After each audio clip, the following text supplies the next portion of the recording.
taking a chance. It's a vicious romance, and what can't say will never. It's just like a trance, some sex circumstance. I might have to take a mess, and what can't last forever. She says we got a good thing going, baby. Mr. Monsterman, in the heat of the night, when you gotta steal the show, don't go it alone. When the beat comes alive, baby, got a good thing going, baby. Mr. Monsterman, in the heat of the night, when you gotta steal the show, don't go it alone.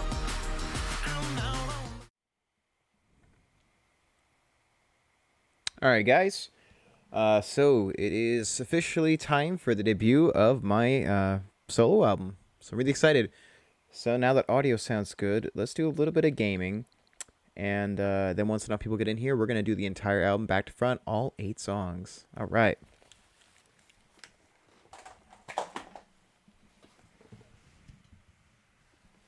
I sent a few messages out to some friends.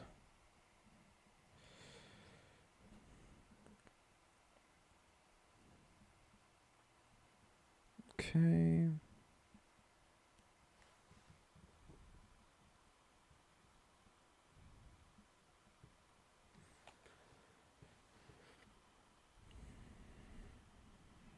All right.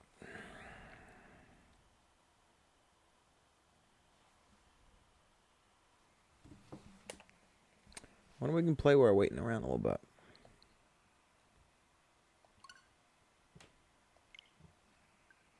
Let's see what M64 we can do here.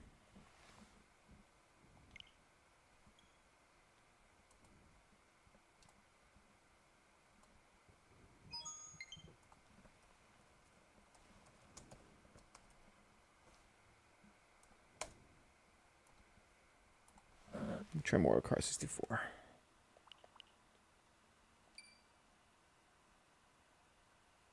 I've got to unlock some stuff anyways. And thanks for the follow, The Real Stagger, one of the artists on my album. Thanks, buddy. It's my buddy Charles.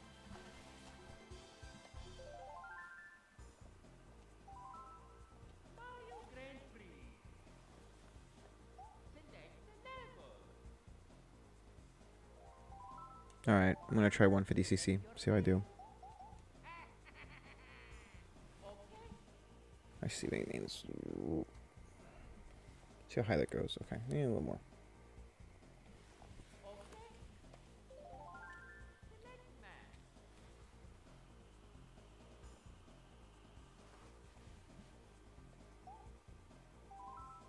Okay, I gotta take these off. We're gonna do 150cc.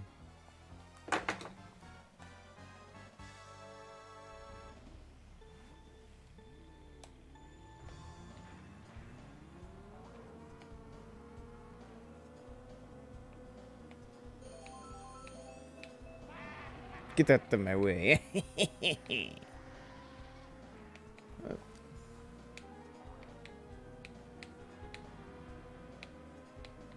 Gotta unlock the extra cup. Woo! Slick. Slick, son.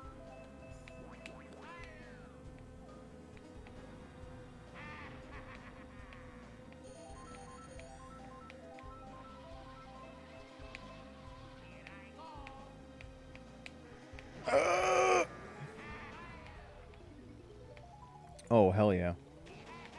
Oh, yeah. What the? What the? Oh my god. How much I hated 150cc. Hey, what's up, man? Yeah, just waiting until some more of my viewers tune in, and then we're gonna do the album.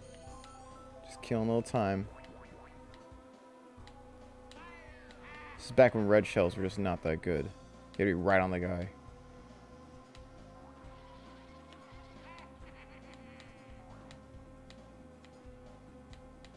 Not sure if I see him or not.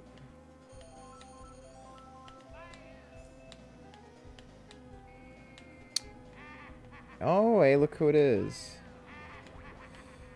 Well, Jillian, how are you doing? We're going to do the full album, front to back, in a little bit. I'd like to introduce you to the real Stagger over here. He is one of the artists on my album. I don't think I'll be getting... Oh my god! Is that 5th place? Really, bro? Yeah, don't even try it. You, on the other hand. I ain't losing that spot to you, pal.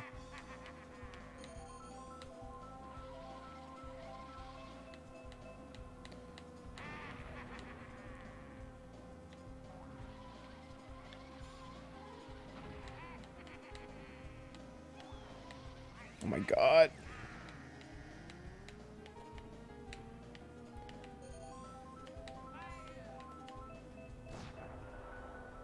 He is the gentleman that wrote the instrumental for Live Fast, Die Hard.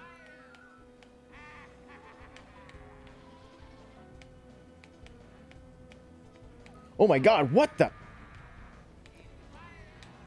No! No, are you serious? Oh my god, that just ruined everything. That's so dumb.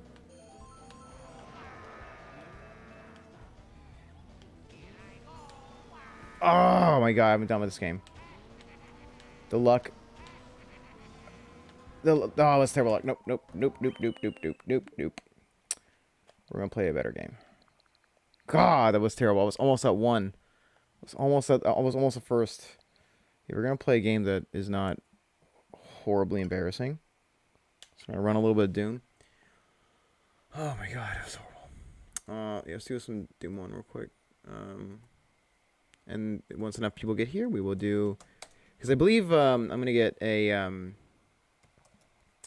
raid by Spanky, possibly. And so I was going to wait until that happened. And then once that whole team gets here, we're going to do the full album. Got it all lined up. Let's see. Okay. Yeah, that was terrible. Yes, we have a point system now. She really took care of me. Oh yeah, how's that working out for you? Actually, don't need this.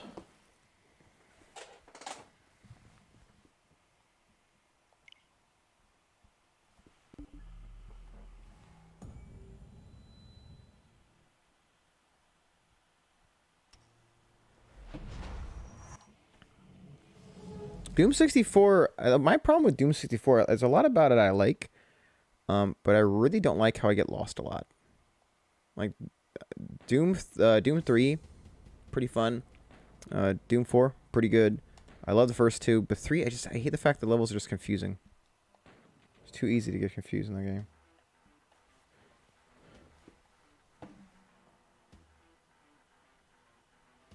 Okay, Snake's Master's out. Alright.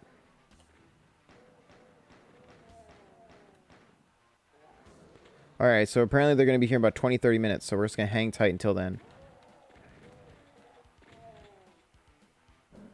Yeah, dude, those are so confusing. I mean, Doom in general, like, I had to really memorize a lot of this stuff in order to play it relatively quickly.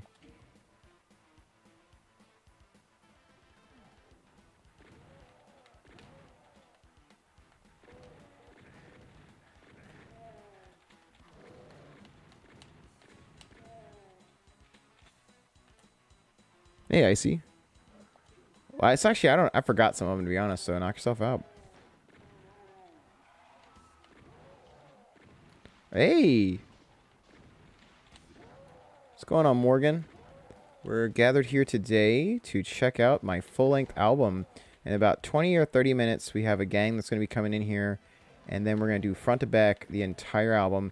And joining us today, actually, you know what?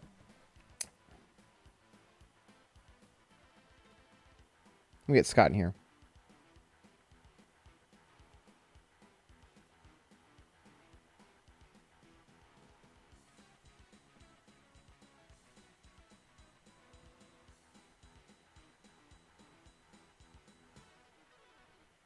Okay. All right. Thanks, buddy. I want to put on something that's not embarrassing. But yeah, I just hit up Elevate the Sky. I'm going to see if I can get him on board by the time that we do this. it'd be fun to have some of the co-writers on here. For those who are unaware, Charles Stagger over here, he is the writer of the instrumental for Live Fast, Die Hard. I don't know, Charles. Do you want to mention? Do you want to mention? Oh, hey, do you lift, bro? There you go. One of my favorite things, like the do lift part, because I was always kind of a nerd growing up. Like I never really was like a big physical kind of guy. I got into fitness for various reasons. One was music, and so when I started adding muscle mass on, I found it really funny to throw like the energy of jocks back at them now, because like I do a lot of that now myself, and it's just hysterical. Like I love it. Hair tussle. I didn't even know that's the thing. So it like messed with my hair, I guess. I don't know. I mean, I gotta get a haircut anyways. It's kind of flat now, but there you go. I'm just adjusting it. Best I can do today. It's a little too long. I gotta get it layered.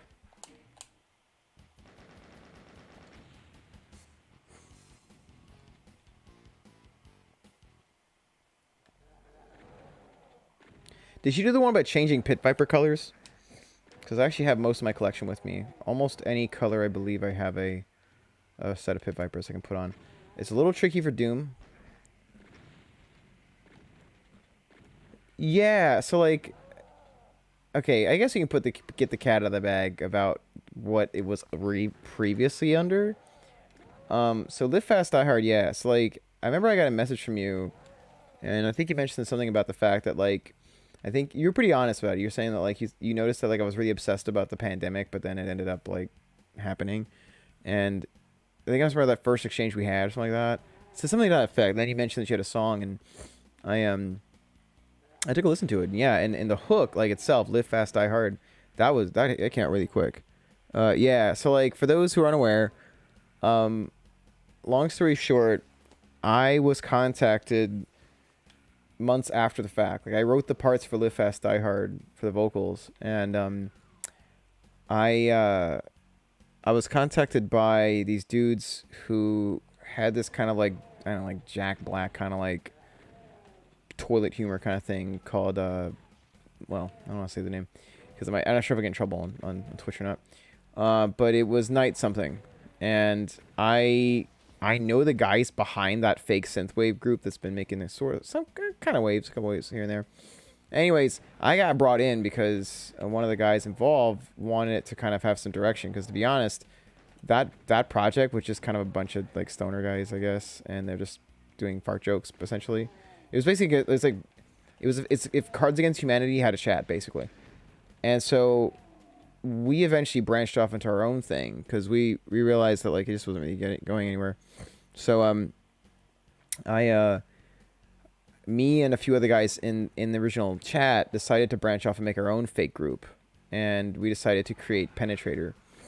And we were trying to figure out what songs to do because the problem was like it's very hard when you have a collaboration that was literally I got crammed in there with a bunch of other musicians, and we're trying to figure out like who does what. And I know that for me, I was like, well, I'm doing the vocals, like, because I don't know, I'm very picky, and so I want to make sure the vocals are done right. And it dawned upon me, I was like, you know, I wasn't sure if it was gonna work with some of the stuff I was being sent.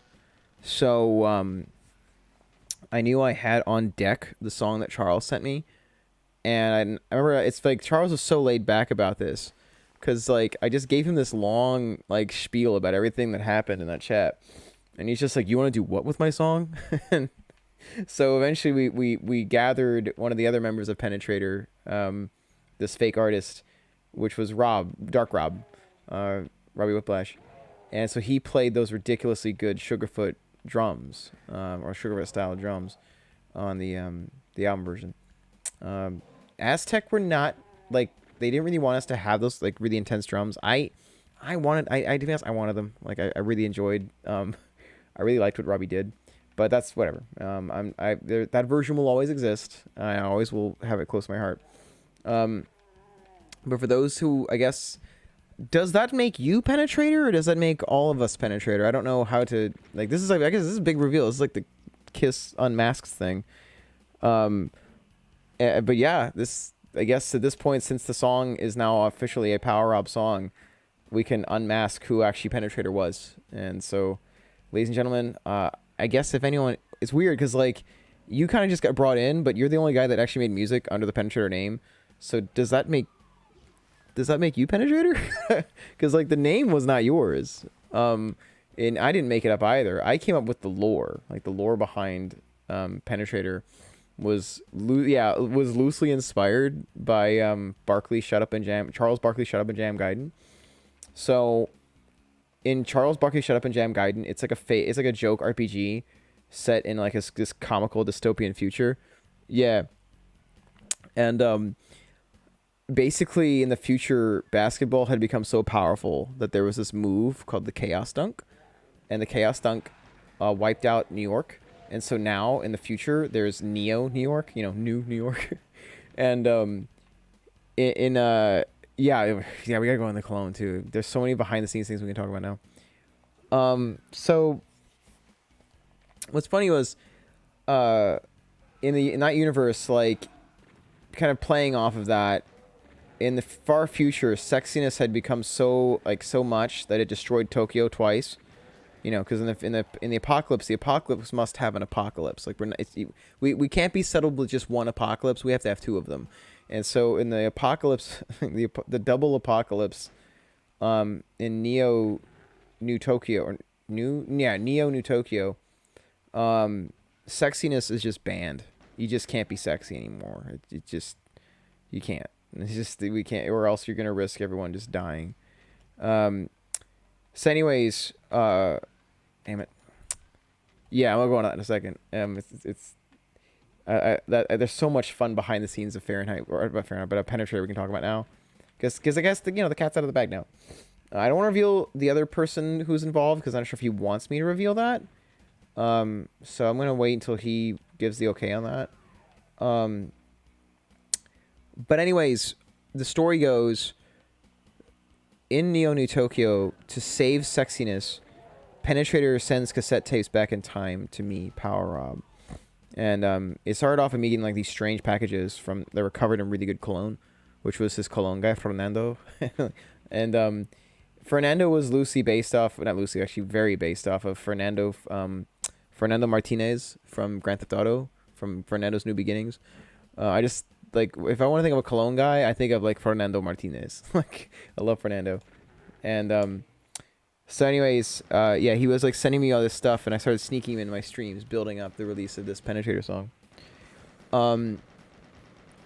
You know, what's funny is, I don't know, man. Do you want to? I was gonna say, should we reveal the existence of a Penetrator cover? I mean, there is one, where we did, and this was. I'll admit, this one was. It was my idea, and you executed the song very well. Oh, this is drifting controller. Okay. All right, guys. Maybe we'll make a contest or some kind. Like, if you guys do enough, like, I don't know. How do we do this? We got to find a way, like, if viewers can, like, how about if enough people purchase the album, we will release the ridiculously over-the-top sexy single that you and I built together under Penetrator. There may be an actual recording that we did with Tony Corelli, our engineer, of the Village People song, Sex Over the Phone. And it has references to Fernando and stuff in it. But yeah, you know, that song is like, well, I just wanna say, lately I smile all day, lately I never frown, lately I never, it's like, lately I'm never down, lately I never frown, at home in the car, no matter where you are, don't wanna be alone, you just pick up the phone, sex over the phone, you know I like it. I don't want to get too loud in here, but like, yeah, I have enough colognes purchased. But like, we actually do have a version of it, and like all the cheesy parts where he's on the phone with like the sexy lady, instead it's me on the phone with Fernando, and like Fernando's trying to, like, you know, get my credit card and stuff for like the fantasy hotline, and like my card gets declined, like stuff like that. I don't know what to tell you this Parral, but your card is how do you say the declined? What do you mean decline? Like, this is all like in the song. What do you mean decline? But like, yeah, it totally does exist. It's so sexy. It's like just too sexy. Like, it's quite dangerously sexy. But yeah, there is totally a sex over the phone recording we did. Well, it's so fun to sing it too. Well, I just wanna say, lately I smile all day, lately I never frown, lately I never. No, it's like down, yeah. Never down, and I never frown. It's so cheesy, but yeah, it does exist. Yeah, yeah. Your card is how you say the declined. What do you mean declined? And like he's like, there's nothing else I can do for you, Rob. And it was still on beat by the way, the music. What the fuck, sex? Over the phone, just getting Rob's that. That's like verse 2. But it totally exists. I've noticed there's a lot of that in synthwave where like they try to do like the phone call thing at the beginning. Like to be honest, that was like when I did that on Love Ain't Good Enough. That was by request of the artist. That was my first time doing the whole like intro spoken over the phone thingy. There's a lot of that. Yeah, what the fuck, sex over the phone? You know I like it. Oh yeah, yeah. Yeah, it's smooth, daddy. It's smooth, bro. And here is Elevate the Sky, one of the other extremely talented artists that's on my upcoming release. This guy is the brainchild of the instruments behind the gorgeous song Gloria, one of the other hot cuts on the release I'm immensely proud of. I would go on to say this is probably my favorite ballad I've ever laid vocals on. And I don't say that lightly because I've written music for one of them, and it's up there. It's the Throw Color Song of Reason. So that, yeah, I was like, Gloria's tough. Actually, it was funny. We were judging the mix of the cover, and Tony was using Gloria as the benchmark. He was like, Gloria's. He used that as a reference. He was talking about how lush Gloria was. Thanks. It's melodies, and most of the key parts of hooks just happen to be something I'm pretty quick about. That's just something like same thing with Live Fast Die Hard. I think I came out with the melodies for Live Fast Die Hard. I sent a voice note right back to Charles and he was like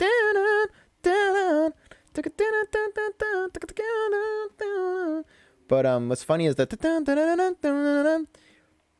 is a secret kind of between all you guys. That line, which Charles knows exactly what those freaking lyrics are, that was supposed to be the most over the top sexy set of lyrics I ever wrote. We moved it to like 12 on that. If you slow that down, those lyrics are the most ridiculously like arrogant sexy lyrics I've ever written. And when I was working with Tony, I couldn't figure out what to change it to like tone it down for the official Power Hour release. So we just kept it in there, and when I submitted it to Aztec, that part in the lyrics, I just refer to it as like vocal ad-libbing. I'm like, oh yeah, there's actually no words to that part. Yeah. Like when I wrote my bomb body should just numb the morning. That's my bomb body should just hopped upon it. I remember it was like I slumped back. I was like in my bed when I wrote that. It was like 3 a.m. I was like, I can make this even sexier. And like I remember like I came out with it. It's like I came the melody first, like and it was like I figured it out. My bomb body should just hopped upon it, and like I kind of slumped back like Anakin from episode 3, and I was like, what have I done? Oh, this is so bad. But it just was so hooky. I was like, it ended up being something that we couldn't get rid of. Like me and Tony were just like scratching our heads in the studio during the final Power Rob sessions, and we're like, it just slaps. Like we got to keep that. It's like bomb with the ball. It's like the Kid Rock. Bomb with the bomb, the bang to bang, diggy, the whole thing. Like it doesn't mean anything, but like when I did that, it was supposed to be me like just over the top. It was basically cramming an additional hook inside of a hook. Like it was me just trying to be the most ridiculously hooky melody I could do there and make it like slathered in Enrique sexiness. And we tried to reverse engineering a few of the parts. Like for instance, if you listen to verse 2, the oh yeah, and then the original it's like oh yeah, sexy, like that part. We changed it to so sweet because I was like, dude, like remember when I laid that down in the original Tony session for the Penetrator, him and I kind of like bursted out laughing a little bit because he put the reverb on it, like the delay, and it was just so like just slick, like that echo, sexy when she speaks to me like a moo, and like we just had to take a second. And we're like, oh man, that's really sexy. So yeah, we've changed it to so sweet. Yeah, Live Fast Die Hard I would give it this. It is probably one of the most unique songs I've built lyrics for, just because its lifespan is unlike anything I've ever been on. Where like it was released once to be this, like when I write stuff for other songs, there's always like a limit of like too sexy. Like what's what's too much, like what's too much, like what's what's borderline too much, and what works. And so I remember I was writing this one, and I was joking about this with like Robbie and Sebastian of Thrill Killer or Megatronics, and I was saying like this is like when I write the lines that are like the really kind of slick lines of like Thrill Killer stuff. I wrote it like that, but then I was like, every time I think to myself, ooh, that's a little too much, I took it. Like, I was like, let's go. When Susie says she's never been alive, that part is like a little reference to Blood on the Dance Floor. Like, I just like the word. Michael really knew that using Susie like that, the percussiveness of that word, really kind of helped convey what he was looking to do. And so throwing in there, when Susie says she's never, like those little S's in a row, the percussiveness. When Susie says she's never been alive, the females off the precious stars, the rise kicking enough. Like, I was really just trying to dial in all the sexiest singers I either had to recreate for work, or like ones I just studied a lot. And like parts were like, can't get enough, I got it bad. Or like the part, when we make it, he's like, when we make it, when we make it, don't you fake it. Like, stuff like that. It was like, man. Because it was Penetrator, it was like I just was unleashed on like what's the sexiest stuff I could write, But anyways, yeah, that was fun getting those little weird. It's almost like, in my opinion, like good hook writing. It's almost like subliminal language, like it's subliminal messaging. Like it's not even about the actual topic you're writing about. It's about using the syllables to elicit a reaction from the listener, and it's just the way I write. Like that happened with a lot of the Gloria stuff too. Like that's why it came so quick to me, Like I know that we're debating about changing the title, but like it with Gloria, it must be those syllables, like it really can't. Yeah, no, I was actually headed to the Studio 14 to do some practicing, and you sent me the song, I listened to it, it's like and like one of the things I've mentioned in a lot of interviews about us collaborating together, usually, and Charles can attest to this, I get very nervous when things get changed on a song after the fact, after I'm done recording on it, because things get weird sometimes, and like I can sometimes hear things no one else can, like little millisecond nudges and stuff. Which, by the way, there was one of those in Live Fast in the end. We worked it out, so I didn't let you know about that, so you don't have to worry about another headache. But we did correct that. There's something was going on. We don't know what it was, but Scott is actually one of the few guys where he can actually he'll change a part. And it actually complements the vocals that are on there already. Like there's some things that I noticed in updated mixes of Gloria that was like, ooh, that's cool. Like that like the so long ago part, the so long ago. Do you do like almost like it's almost like the keys repeat what I sing back without words. Yeah. And like little things like that. I don't believe those were in cut 1. I think they were like cut 2 or 3. And it was like, that was a nice touch. Like it was little things like that were like, part of me, to be honest, wanted to record vocals on that part to make it a call and response. So I was like, no, might have been a bit much. So I just kind of let that just sit with just the keys doing it. But it sounds like the keys for that one moment are responding to that motif, so it was definitely, it was a nice little spice you added on it.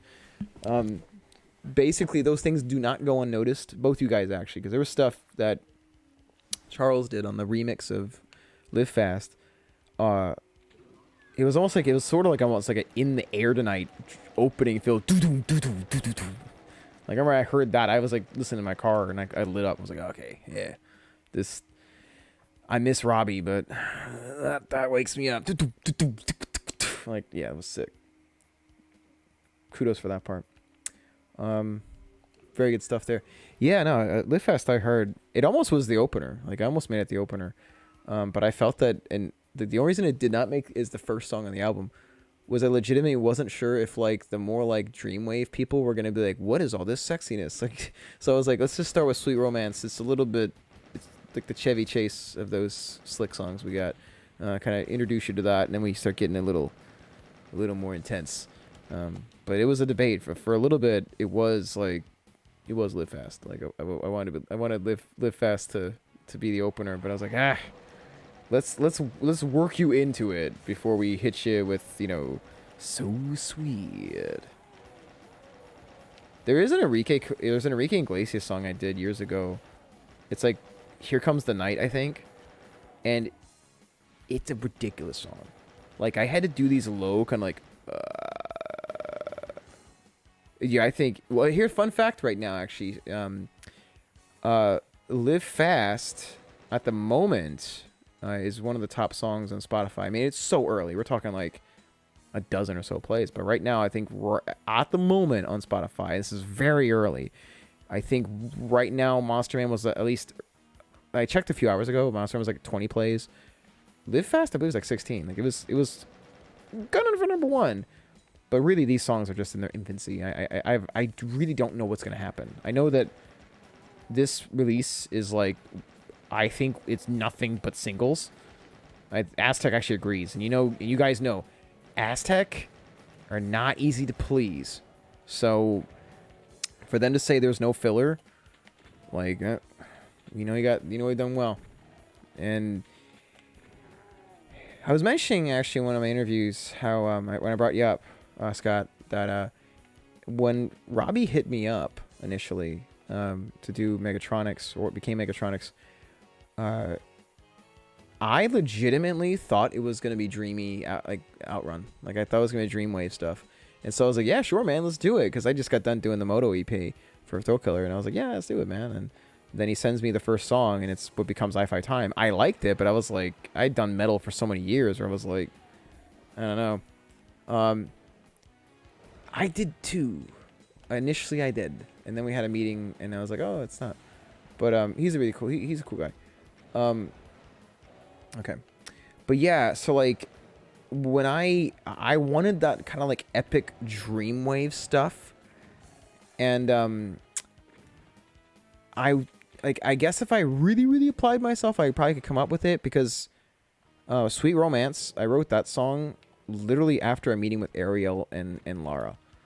And they said, we want you to do more like Outrun stuff. And so they mentioned like an artist or two. And so it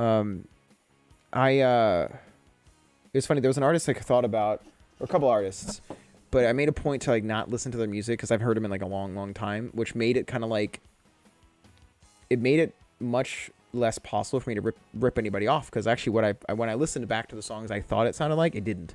It was just in spirit kind of like them. I combined a few of the more traditional Dreamwave artists I listened to, maybe one or two of them, and then I mixed it with just Eddie Money's Take Me Home Tonight, and I just was like, okay, how would I write that fusion? And that was it. I keep hearing Trevor Something's name. I never actually checked him out. I've heard that people like his vocals a lot. I just gotta get around to checking him out. The thing about Mike's stance on vocals, and I've told both you guys about before, I believe. If I think someone's a good singer, I'm the first guy to tell him. I've given props, and these, like, I get excited when I hear someone who I think is a good singer, because I want to raise them up, because it's kind of like, if they've worked on their voice, it's kind of like we share this kind of similarity, because it's like, oh, dude, you've worked on this, like, that's cool, like, I've went through stuff like that too, It's very rare I get competitive. At least I try not to be, or at least, like, I'm confident in what I can do. And I have a hypothetical placement for myself, but although it's not something I really get strung up about, like, if I think there's someone that does something I'm not familiar with, I want to learn how it happened. Like, I want to learn what they did with, their vocal skills. But, like, for instance, one of my favorite examples lately was Popcorn Kid actually released a song around the time. Thanks, man. Appreciate that. I heard the new Popcorn Kid song, and I heard what's his name, Noxygen, cool name actually, and it was funny because he released Moment in Time, his new song, right before his other song with me, which was Love Ain't Good Enough, and I remember I heard this and I was like, for one split second, I was like, who is this guy? Is this Popcorn Kid singing? If this is Popcorn Kid singing, then what the heck's he doing with me? Like, this guy's already pretty very solid vocally.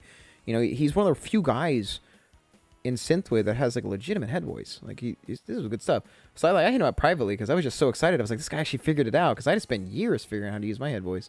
So I was like, this is awesome. Like, I want to work with this guy. I want to do Easy Lover and like get it right. This guy was really good. I was so excited about that, because there's stuff like that where it's like, I want to like work with guys like that because, okay, there's only 7 people tuning in right now, so I can talk about something I'm working on right now. Collaborating on Monsterman it was new. It was definitely new. Building music with so many different people. I remember one of my kind of things I was looking forward to after finishing the release, because actually I had one guy, he sent me this really good song. Like I built lyrics for it. Like I was already recorded some demo parts and stuff. And at the last month, he just went MIA. It would have been song 9. Unquestionably would have been song 9. Like it was a really good song, and I was really excited to knock it out. Like it was just, dang, it was really good. So it was so good that I took lyrics for a demo I wrote for Power Rob that got rejected. Like they liked my vocal melodies but wanted the music to be different. I really took melodies I wrote for something else I was really excited for to give it to that song. And he just disappeared on me. And so I had a bunch of other pitfalls too. Like I think the most charming little very small road bump I had, and it really was just a road bump, we got over it, but I found out one of the guys I was working with who's from Spain, he revealed to me in the last week that he had been communicating with me through Google Translate. And actually, I found that out on one of my earlier episodes. Whoever was tuning in for that, you could see the brief panic come over my face, because I was like, how are we going to discuss notes? Like, that's going to be tough. But anyways, we made it work. The guy did a fantastic job on the song he did. And thankfully, since he speaks Spanish, Sebastian from Thrill Color was my hero. And I had him, because I thought to myself, like, you know, a lot of these guys will speak English as their second language, but all I do is, I took 6 years of Spanish. I'm terrible at it. But it's like this, they're doing us a favor, you know, like it's not, they're always talking in their non-native language. So let me see if I can accommodate for them for a change. So I got Sebastian, I wrote the most intricate notes I possibly could for the song. And I sent them to Sebastian, who's natively from Honduras. And his English is very good and his Spanish is really good, obviously because he's native.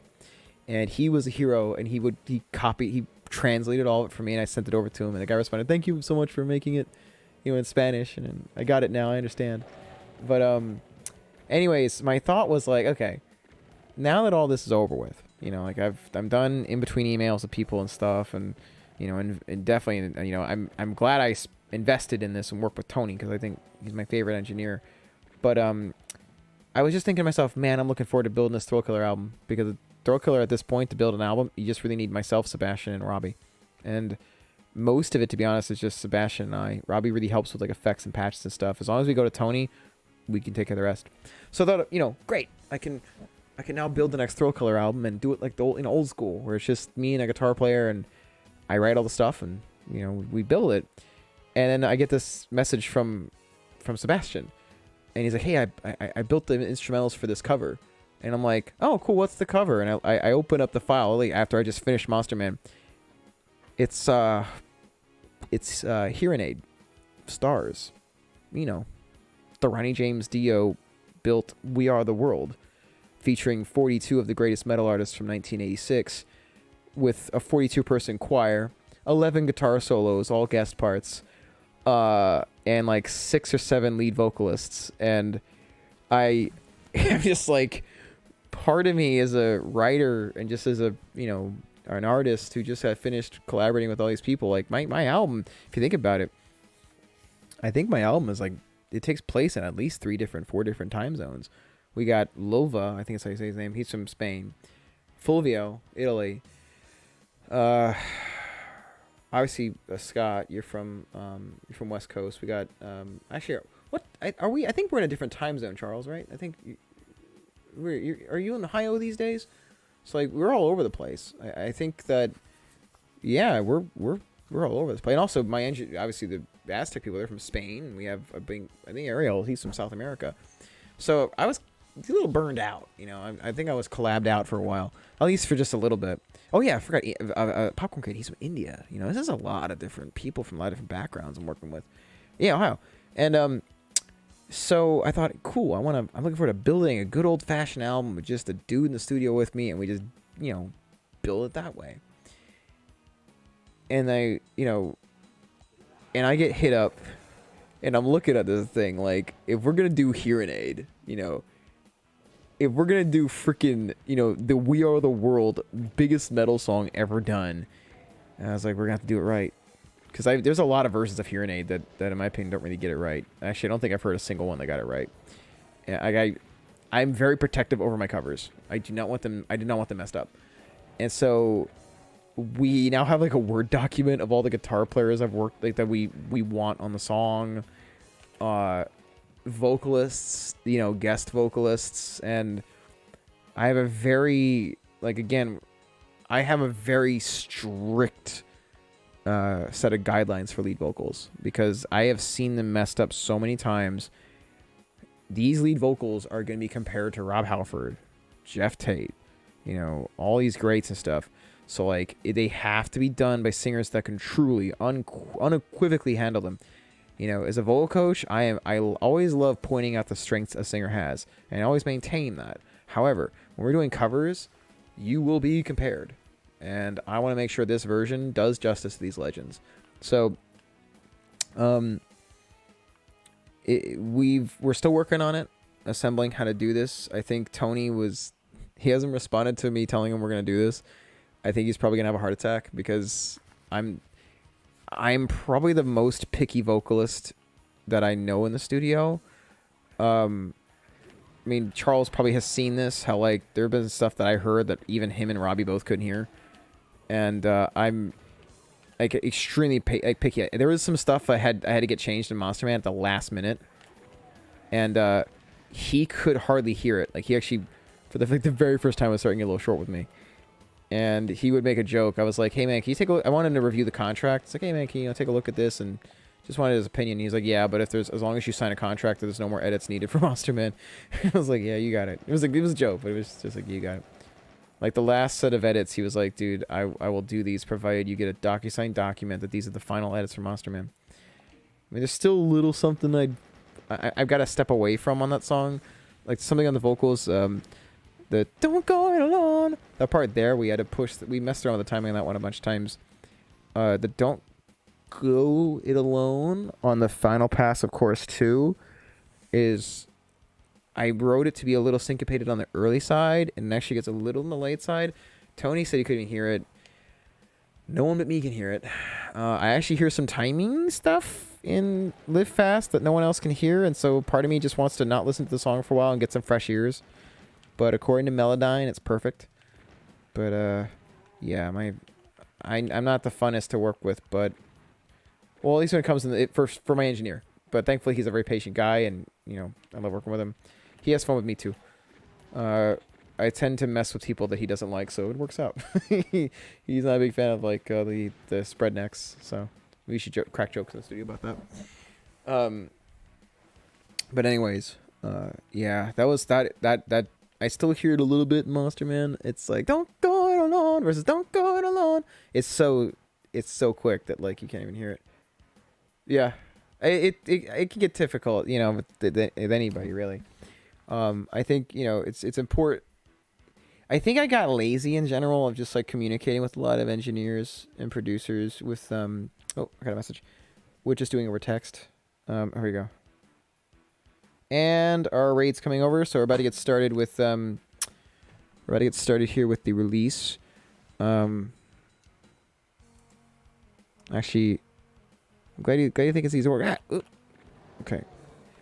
And also, you actually was one of the few times I worked on a song where I changed a key part of the hook late in the game, and I don't know why, but like it took me this long to figure it out. But I noticed that the original iteration of Gloria was a in my opinion, the original iteration was a little on the repetitive side, at least for the hook that I wrote, and so that's where I changed the "We're Getting Dangerous," and I'm glad you're open-minded about that, because it was like the final little cherry on top the song needed, where like I felt like we needed a different rhyme there, and we rebuilt the harmonies for just "Dangerous," you know. Again, actually, I had options in that one. I almost did it like a Stan Bush kind of thing, but I decided to kind of hang back on it. So, for instance, you could do like you can kind of almost like cup the way you sing on Dangerous to make it more like, we're getting dangerous. Like, that was overdoing it. But, like, I was really in the car head up there figuring, okay, how am I going to nail, you know. Oh, then it was, yeah, the older ones, I actually had someone on Skype with me, and because they wanted to see what it was like recording, and so they tuned in. And so I think I may have not expressed it in the right way, but the original ad-libs where I was like doing way too much stuff in there, that was me just sending you so, like, more than you needed, because I wanted to send so much that you could just cut out a lot of stuff you didn't need, rather than me having to do more takes and stuff and send you more. So that was interesting, because, like, yeah, all together it was like, yeah, it was definitely too much. But yeah, I cut it down, and thankfully with Tony too, we were able to kind of figure out what it needed more. But yeah, I think the only change on it, the oh yeah, oh, the first oh yeah, that part there, on, I think it was a little bit on the early side, and so we fixed that on one of the last takes to make it perfectly on that beat. But yeah, Gloria, if I got picky. Oh, hey, Darth Spanky, we're just about to get started. Thanks so much for rating us. I'll go, since now we're getting some more people here, I'll go over the things like, you know, if I had infinite money, what would I do to modify, you know, the song? I'm happy with it. Significantly happy. But there's some little tiny vocal things. If I was given limited, like, you know, the 1980s amount of time on a song where you had like $1 million, you know, budget, what would I go back in there and do? Like, there's little tiny things, but I'm still immensely happy with it. So yeah, we're gonna get started with my album. It might take a second. Okay, I'll pause the game. Let's see if I can get my video on here. And let's get started. So for those who are just tuning in, this is my brand new synthwave, synth pop solo album. We have two of the collaborators in the chat right now. We have Stagger, Charles, who is the artist behind the music of, and thanks for the new follow, by the way. Thanks so much. He's the artist behind the song Live Fast, Die Hard. And we, of course, we have Elevate the Sky, Scott. He is the instrumentalist behind the song Gloria. And so we're going to do all 8 songs back to back. Fingers crossed I get this right. And let's get started here.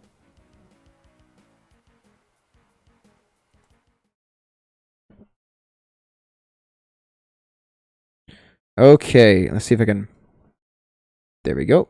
All right, I might like turn this off in a second because I want to just sit here being like to my own songs, like, yeah, it's a good song. So maybe I'll change it.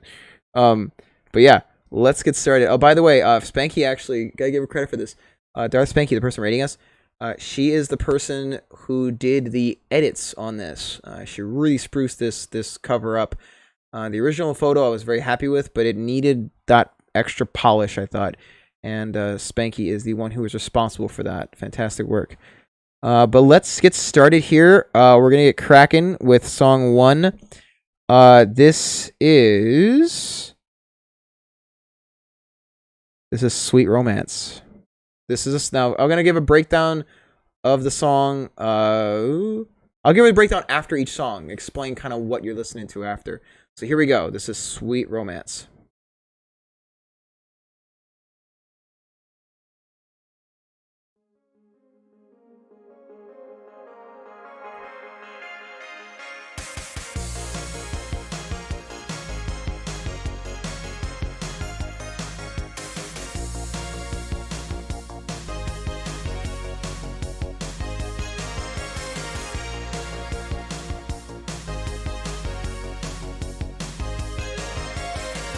Some say we got a chance.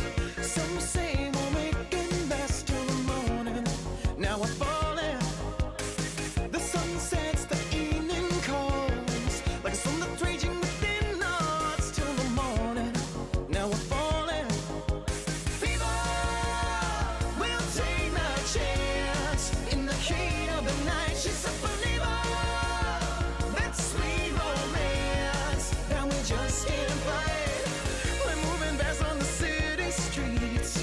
Now we got a fire we just can't beat when the lights fall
strange emotion, we just scan out like a movie when you hold me.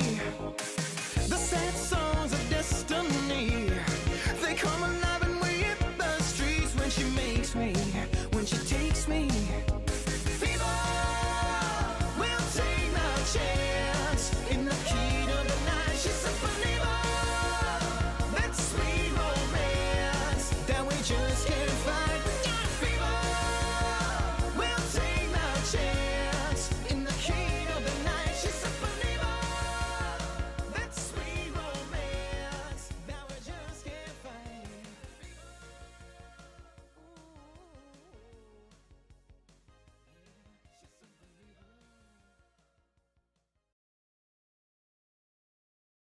Okay, so that is the debut of the or first song on the album here.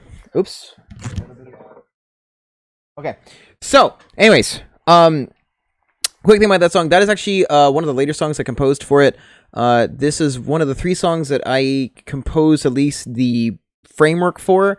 I built all of it on FL Studio, and then I brought it to the excellent Tony Corelli, who took my composition and really gave it some life. In fact, this is the first time I've had any song where Tony Corelli has performed guitar on, or there's a guitar lead on. The solo is him, and it's quite interesting how that came about. But let's keep moving. Let's go to the next song. This is the one that Charles composed the music for. This is the formerly Penetrator song called Live Fast, Die Hard.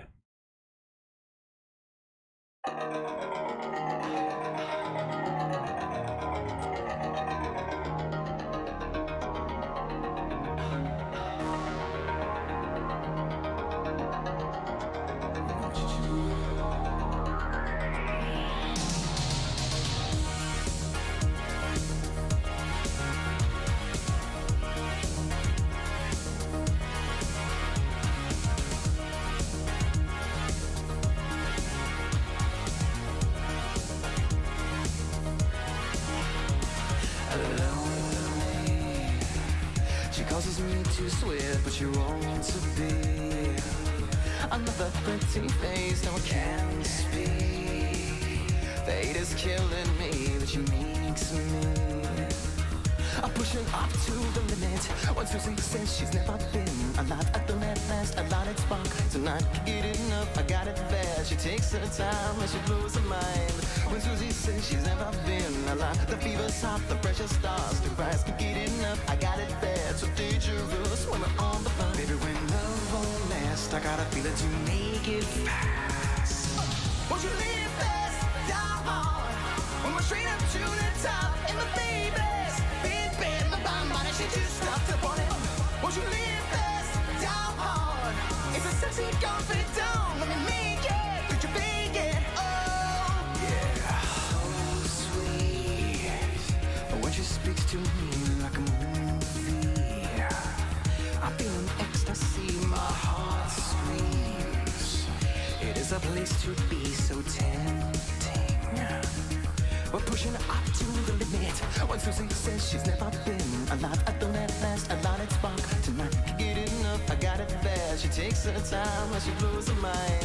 When Susie says she's never been a lot, the fever's hot, the pressure starts to rise. Can't get enough, I got it bad. So dangerous when we're on the phone. Baby, when love won't last, I got a feeling to make it fast. Won't you live fast, down hard? When we're straight up to the top, and my baby's been bad, my body, she just stopped up on it. Won't you live fast, down hard? It's a sexy confidant, let me make it, could you make it? Oh,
All right.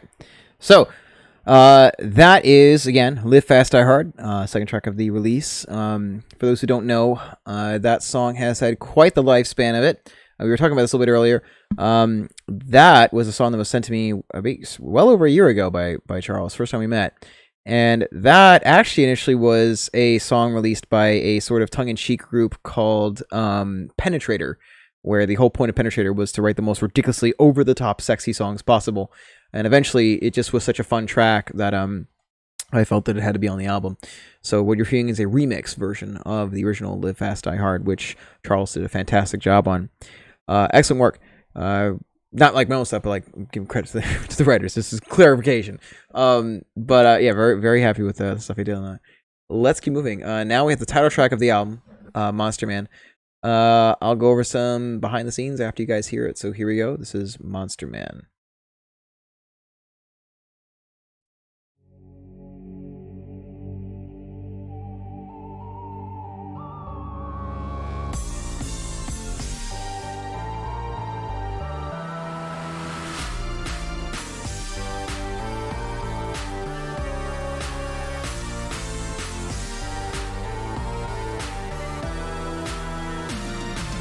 Dance, we're taking a chance.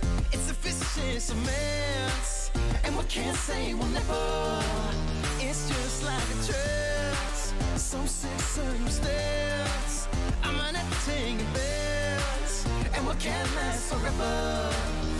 Jesus, we got a good thing going, baby, Mr. Monster Man. In the heat of the night, when you gotta steal the show, don't go it alone. When the beat comes alive, baby, got a good thing going, baby, Mr. Monster Man. In the heat of the night, when you gotta steal the show, don't go it alone. I'm out on the run, got no time for your love, but I'm up on some fun. Some say it's all that on. It's a conspiracy, some strange ecstasy. How could you fall to be wrapped up with the villain?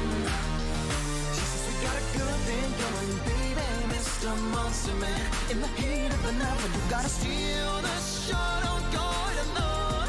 When the beat comes alive, baby, got a good thing going, baby, Mr. Monster Man. In the heat of the night, when you gotta steal the show, don't go it alone. And maybe if we just keep running, baby, Mr. Monster Man. In the heat of the night, when you gotta steal the show, don't go it alone. When the beat comes alive, baby, got a good thing going, maybe, Mr. Monster Man. In the heat of the night, when you gotta steal the show, don't go it alone.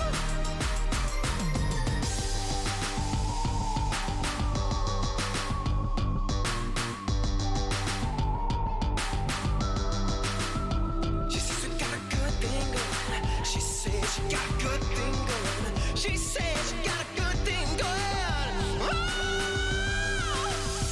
She says we got a good thing going, baby, Mr. Monster Man. In the heat of the night, when you gotta steal the show, don't go it alone. When the beat comes alive, baby, got a good thing going, baby, Mr. Monster Man. In the heat of the night, when you gotta steal the show, don't go it alone. And maybe if we just keep running, baby, Mr. Monster Man. In the heat of the night, when you gotta steal the show, don't go it alone. She says you got a good thing going, baby, Mr. Monster Man.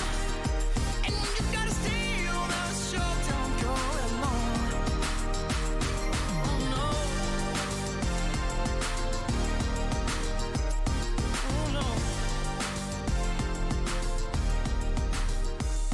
Oh no.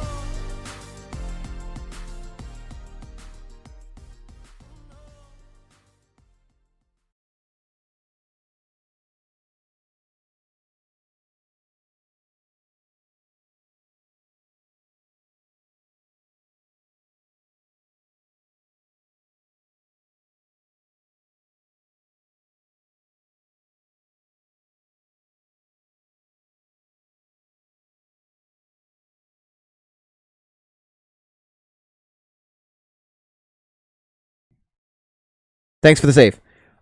Thanks. it's weird because like the bar is showing it's moving. I don't know. OBS gets annoying sometimes, but thanks for that was quick save everybody's part. So yeah, that's Monsterman.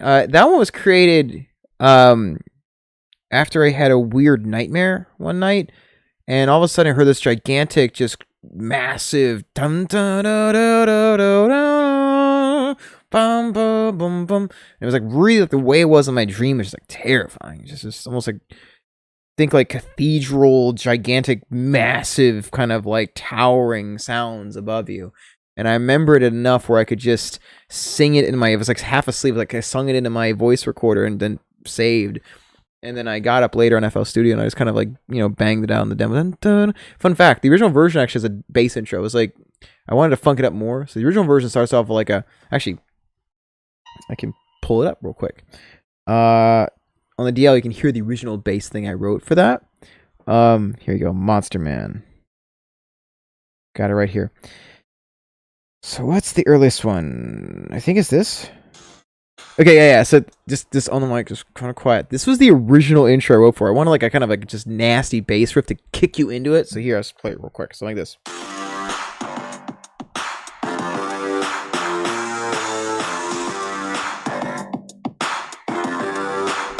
Big keys.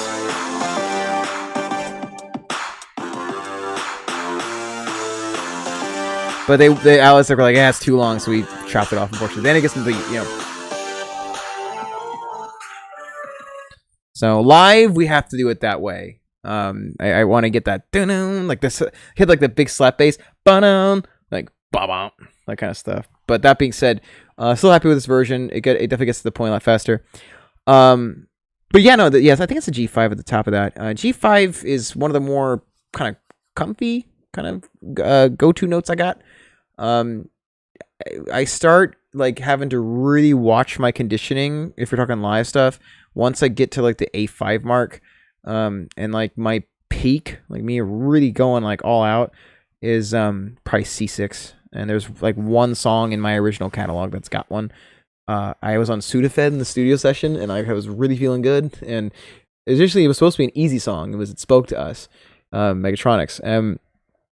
Of course, Tony sometimes it's weird. Engineers I worked with beforehand, like before Tony, they usually like to kind of like rein my ideas back. Like sometimes they feel like I'm a little too much, and so he's the opposite sometimes. Where like he'll coach more ridiculous vocal lines out of me that I was not ready to do because. I find Time is a tiring tune. It's got a lot of passaggio notes, and it's just tiring. And so I was trying to write a follow-up song that could be kind of one of my rest songs, and that was supposed to be It Spoke to Us. You know, it's not too high. You know, live for nothing, or you die for something. But in the bridge section, he just kept saying, "Hey, do something crazier, crazier, crazier, crazier." And eventually, I hit this A5, and I was like, "I can give you more." And he's like, "Really?" Yeah, I think I can give you more. And then I hit the peak of it, A5 to C6, and I remember like I did the take, and I kind of stood back, and I was like, Tony, was that a C6? It feels like a C6. Like I feel the vibration of C6 on there, and he's like he played the piano. He's like, yeah, it's C6. I was like, damn it, now I got to do it live. And he's like, you want to cut it from the song? I was like, oh hell no, it sounds cool, but like now I got to figure it out. So yeah, C6. That's like me. Like that's like Super Saiyan 3.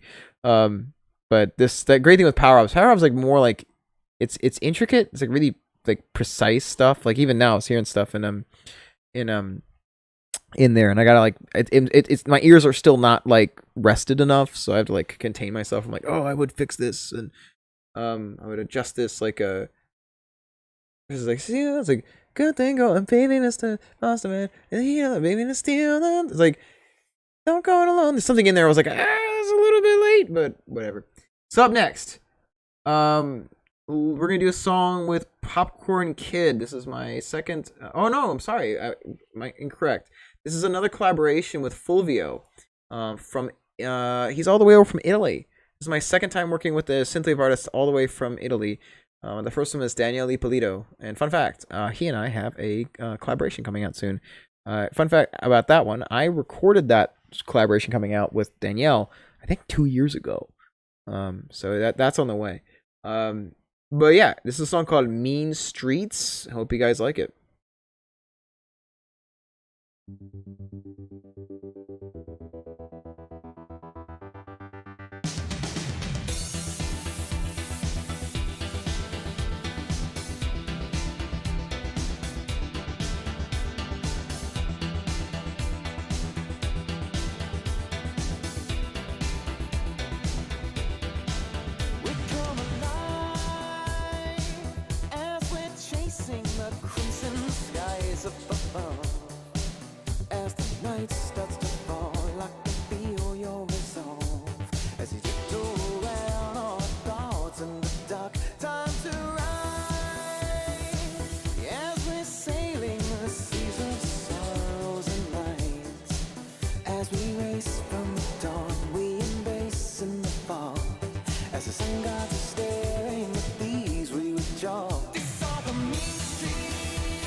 sweet surrender. Don't you know these are the mean streets? With your dark desires, we will start a fire. Don't you know?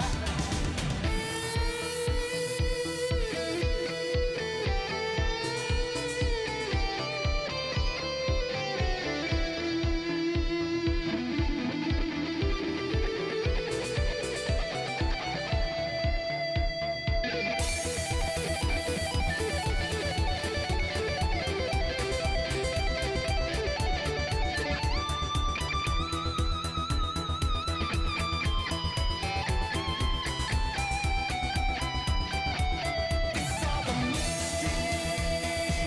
We're too good together. It's a sweet surrender. Don't you know these are the mean streets? With your dark desires, we will start a fire. Don't you know these are the mean streets? We're too good together. It's a sweet surrender. Don't you know these are the mean streets? With your dark desires, we will start a fire. Don't you know? Such a dark desire. Don't you know? These are the mean streets. There's a dark desire, baby. Oh.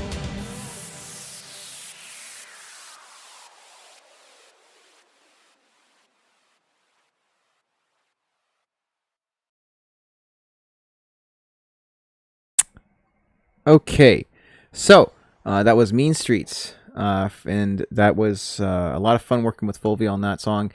Fun fact: it's one of the few songs I recorded on my own microphone. I recorded the vocals for this one. Actually, I was looking after my dad, and all I had was their walk-in closet with my Avitone CV12.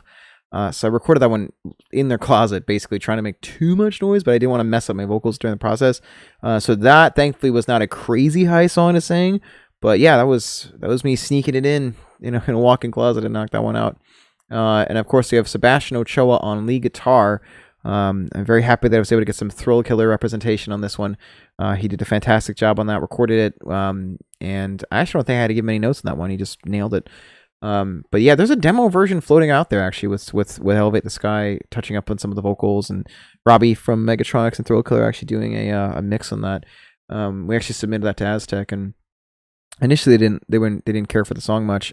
They heard a demo I made, they liked the demo, and then I had you touch up the vocals, and then I had Robbie do the edit, do the mix, and they then did not like the song, and so I was out of kind of determination. I was like, no, just let's bring it to Tony.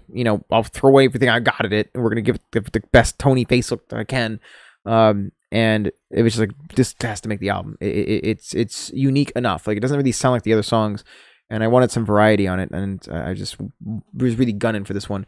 But speaking of songs I'm gunning for, there's a big one coming up in 2 tracks that I was also really gunning for that finally made it after multiple discussions about what could or couldn't make my album. So let's get to that. The next one here is Love Ain't Good Enough. This is with Popcorn Kid, again from India. This is a lot of fun working with this guy. He definitely there's a side of funk he really is able to capture quite well. This is the one I mentioned earlier, which is the only one that has the quote-unquote phone talking intro, which is very popular in synthwave. Very Shaka Khan kind of feeling, like Ain't Nobody kind of feeling in this next one. But yeah, here we go. This is Love Ain't Good Enough.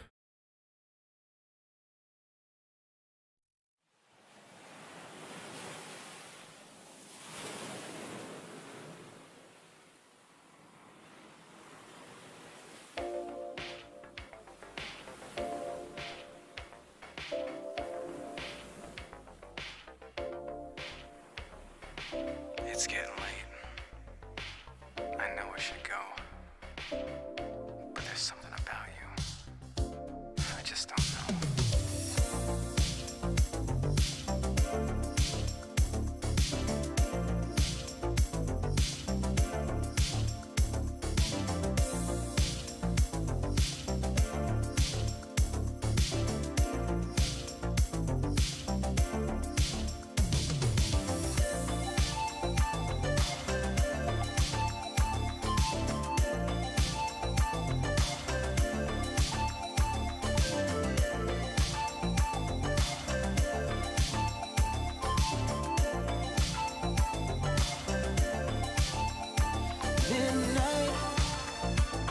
got a place too far from home. Takes time when we come too far to bone.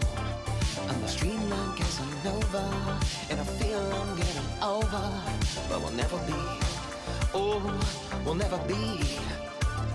But I feel we're perfect strangers, and I feel we'll get in danger, but we'll never be. Because what you want ain't what we got.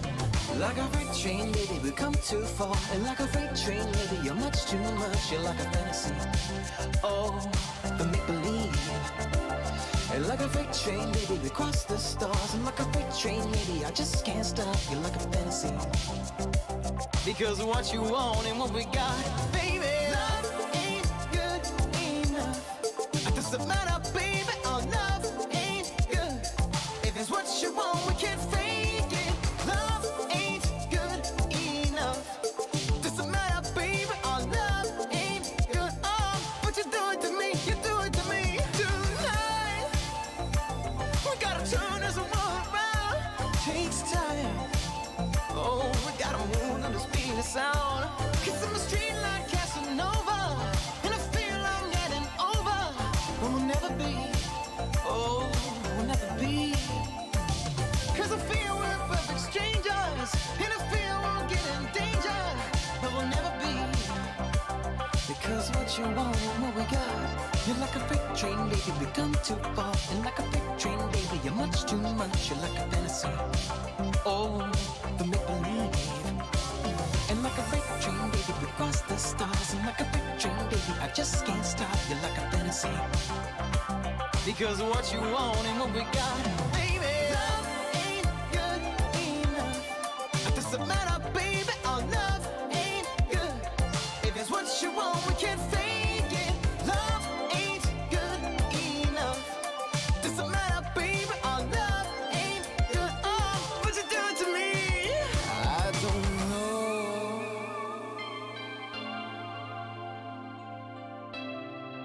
If our love ain't good.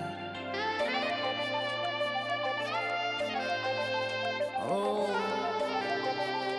what you want, my baby? Love ain't good enough. Doesn't matter, baby. Our love ain't good. If it's what you want, we can fake it.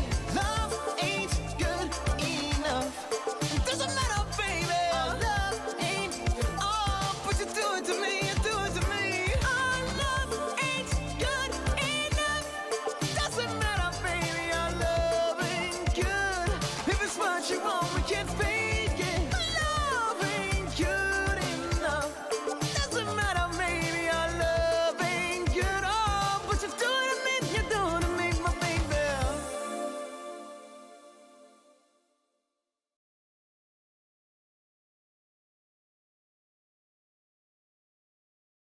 All right.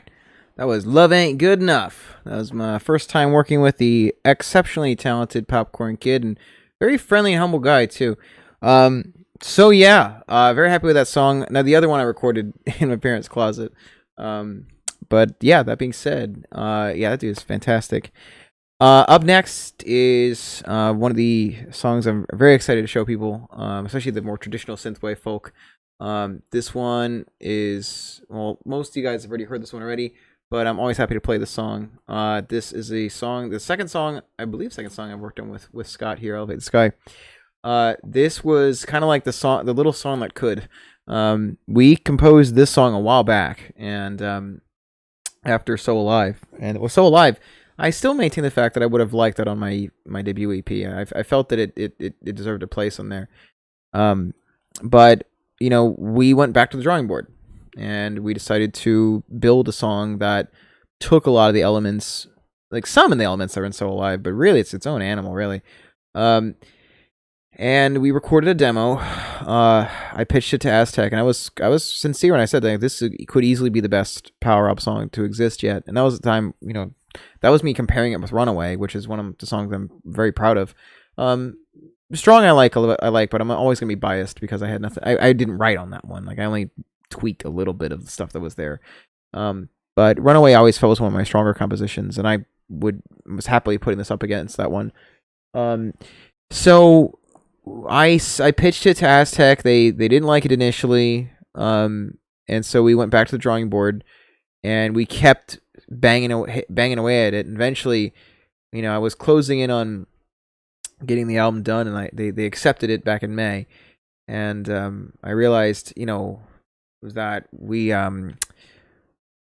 that a lot of these songs were getting the quote unquote Tony polish, where he was taking these really good compositions and just giving them this amazing finish to them, and really making them come to life. And I felt like, even though it was, it's an investment working with the guy, because he, in my opinion, he's the best. You go to him, and if you want to sound professional, he's gonna make it sound really good.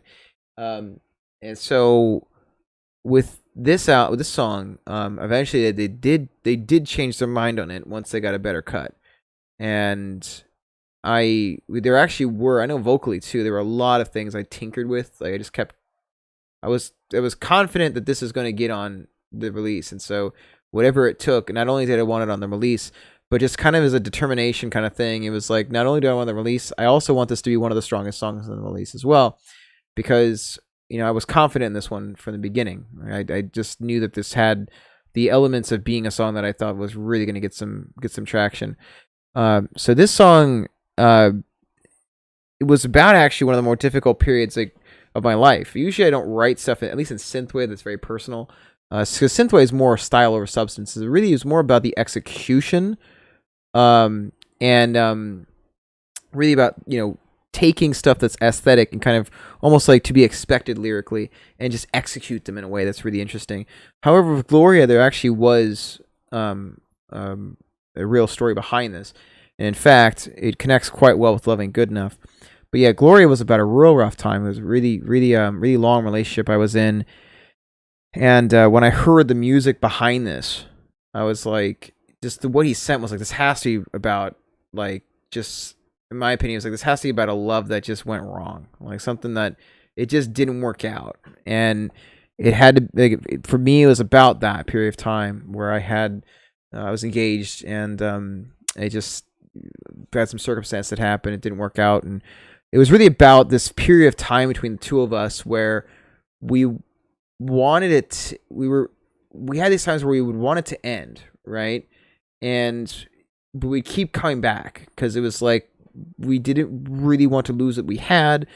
We were both familiar, with each other, and Gloria was about not giving up. Like, that's really about Gloria, is just trying not to give up on what you had with somebody else, even if it may not be the right choice. But it's about being kind of intoxicated by the past, and we had that cycle. It was funny enough, around the time that we had a couple breakups back, long time ago, I was a session vocalist. And so my job for remixes was just to recreate vocal lines for popular songs for remixes. And her and I would have like a breakup, like one of those temporary ones. And I would then go in to do work, and I wouldn't know the song until I got there. And it was like, the song "Just Give Me a Reason" by Pink. Just give me a reason, just a little bit. And like, I'm doing all of these, like, I want to get back baby songs, and it was driving me nuts. It was like, what is this crap? It's like, did the boss know this? Like, did he know I'm going through this? So anyways, Gloria really harnesses that period of time, and I think that's part of why, in terms of a vocal acting perspective, I was very happy with this one. This went through a lot of edits. I know with Scott and I, there were several cuts of the hook that I sent him. We had some very, very long editing sessions together, to make sure it was pristine. And then eventually I was like, that does it. We're just going to take the raw stuff and just go to Tony, this guy that, because again, with Tony, I've built so many releases with him. Him and I have we communicate really well together. And I knew that if I went with him, like, these edits were going to be exactly what I wanted. So without further ado, this is the mega ballad on the album. This is Power Up featuring Elevate the Sky. This is Gloria. So hope you guys like it.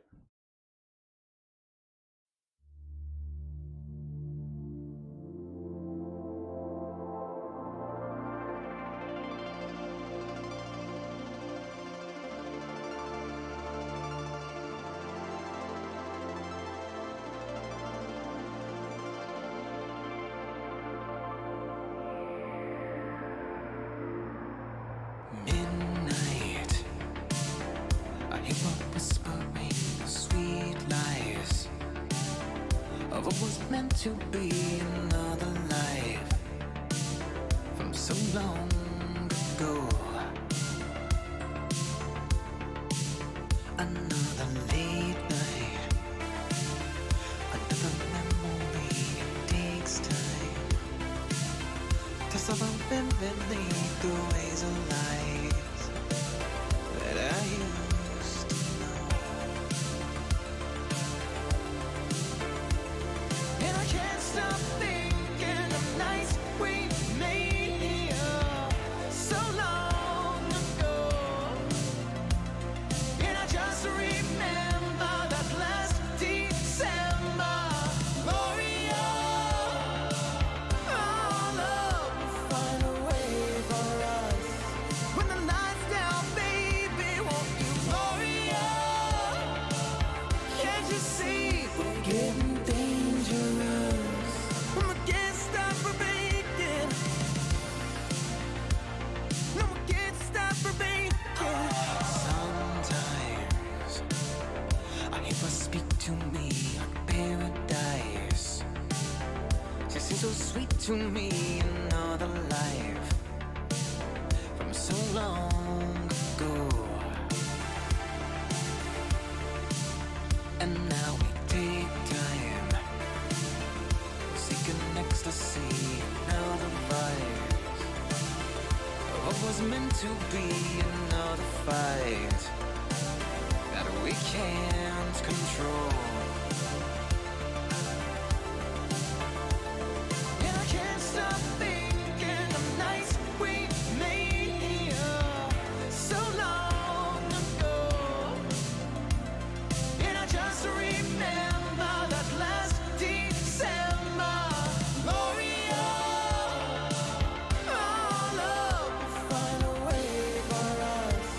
When the lights down, baby, won't you? Gloria, can't you see we're getting dangerous? When we can't stop for bacon. No, we can't stop for bacon.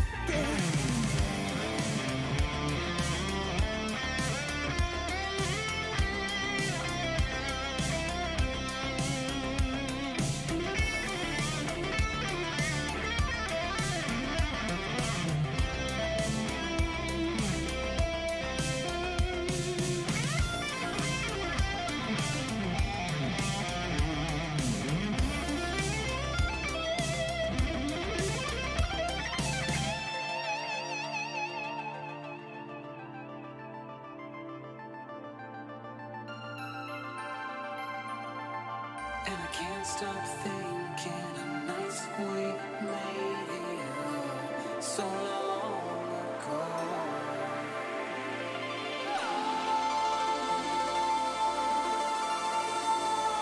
Gloria, our love will find a way for us. When the lights down, baby, won't you? Gloria, can't you see we're getting dangerous? When we can't stop for bacon. Gloria,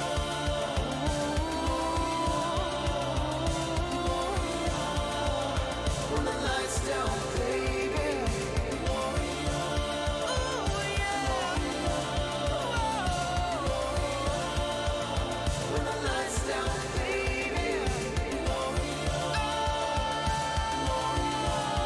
don't you see? When the lights down, baby.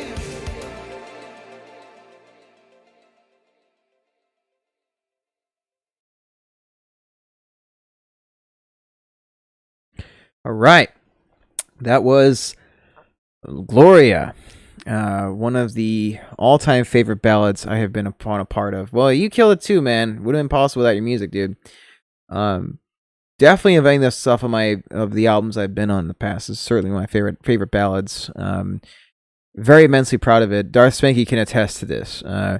There's been a lot of random just me popping in, just we're in our chats, just reminding, hey, we wrote that damn song. Like, just reminding myself that we composed this. This is it's gonna get on this album. It's got to get on this album, and I'm very glad it did. It very deservingly was on the release. All of these songs are. Each one of these is a gem. For instance, Live Fast Die Hard, that got rejected from my EP, and I thought that was a crime. Like, these songs all deserve their place on here. But yeah, Gloria, definitely happy with that one. Happy with all these ones. So moving on, we're down to the last two, and this is the last original of the album. Yeah, no, my pleasure. It made sense. This had to be on the release. I was very bugged about that being shot down. I thought we had a slam dunk. And you know, we've sent this to I've snuck this to reviewers and stuff. You know, we have some management and stuff at Aztec that also just lost it over this. Like we got a team that's really pushing this song soon. I'm excited to see what happens with it. So yeah, it's each one of these, you know, I'm very happy with. You know, it's on the shorter side for an album. It's actually just shy of 30 minutes. I really wish that 9th song made it on here at times. It was completed. I just needed to record my parts. We just needed the stems, basically. I don't know where that guy went. It would have been a good tune. I was really happy with it. But still, these 8 songs, they all have a purpose. They really don't sound too similar from one another. And that's one of the parts I'm most happy about. Because Synthwave can run the risk of doing that, where it can sound, you know, very, very similar to one another. But really, I don't think there's any 2 tracks that are that similar. But this next one is the last original that I wrote.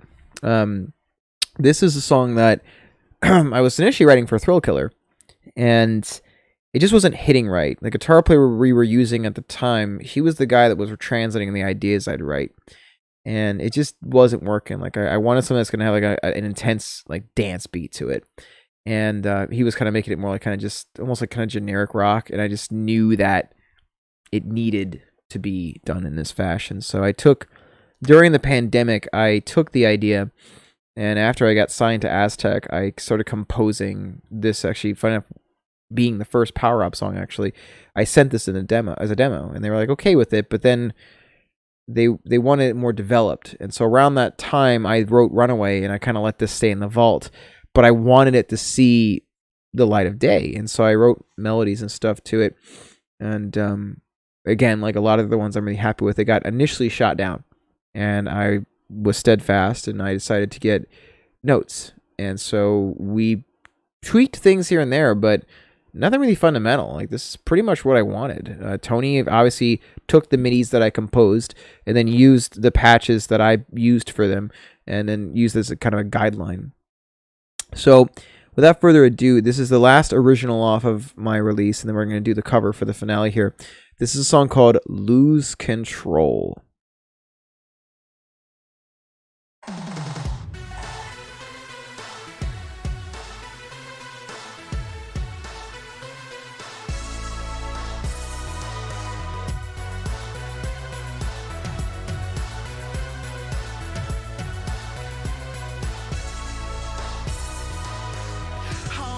When she stares at me, I'll make up, won't you let me be? She's speaking sweet to me, with the looks that kill. It seems so warm and we're alone. I don't want that hearts that made of stone. Just give me one more night, we got to feel that thrill. She's got a mission, a sexy superstition, and now I'm gonna worry. She's making me lose control. She's got ambition, a vicious premonition, and I feel her coming closer. She's making me lose control. So sweet seduction through the night. She's got a fever come alive, and now she's having fantasies with the looks that kill.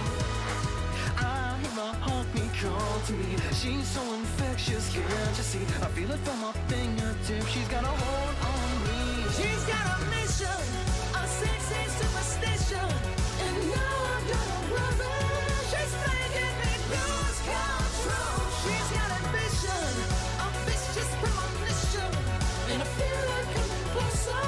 She's making me lose control. I'll hold you close and lonely nights to find the will we just can't fight. And tonight is forever. I've got it bad, you take my hand to fall, we just can't stand. And tonight is forever. She's given to me those clever vibes that come alive when we're inside. And tonight is forever. We're tempted fools when we're alone, telling tales behind closed doors. And tonight is forever. She's got a mission, a sexy superstition, and now I'm gonna worry. She's making me lose control. She's got ambition, a vicious premonition, and I feel like coming closer. She's making me lose control. Oh baby, you hot me up. Don't you know you're making me lose control? Don't you know? Don't you know? Don't you know you're making me lose control?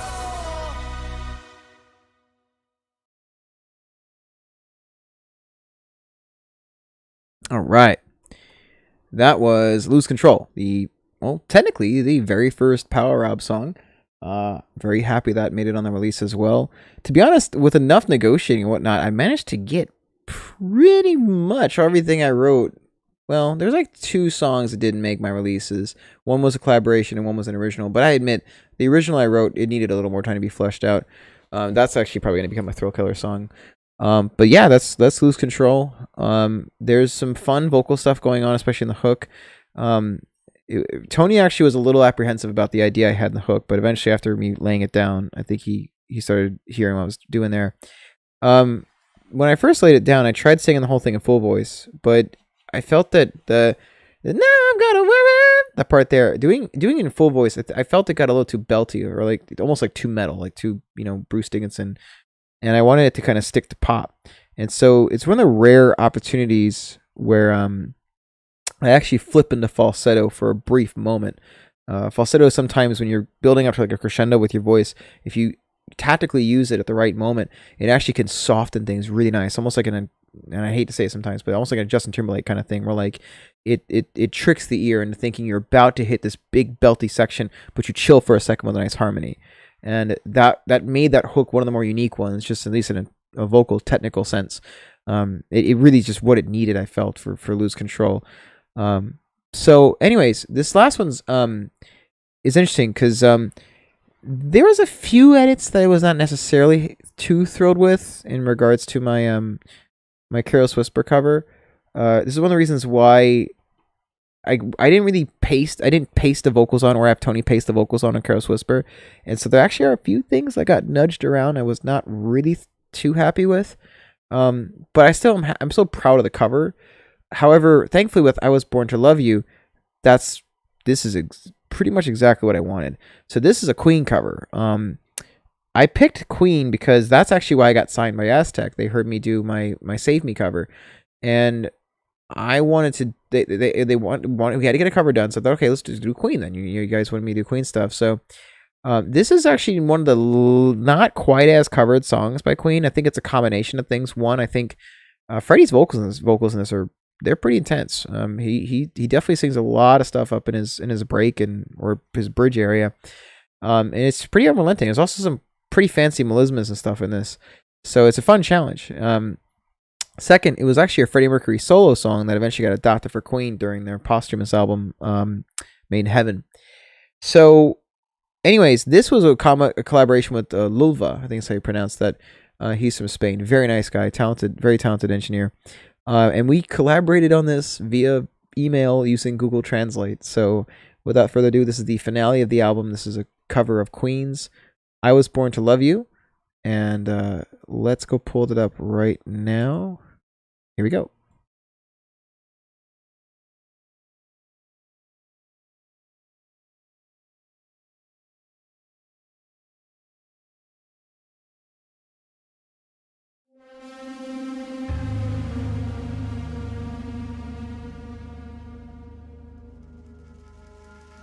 I was born to love you with every single bit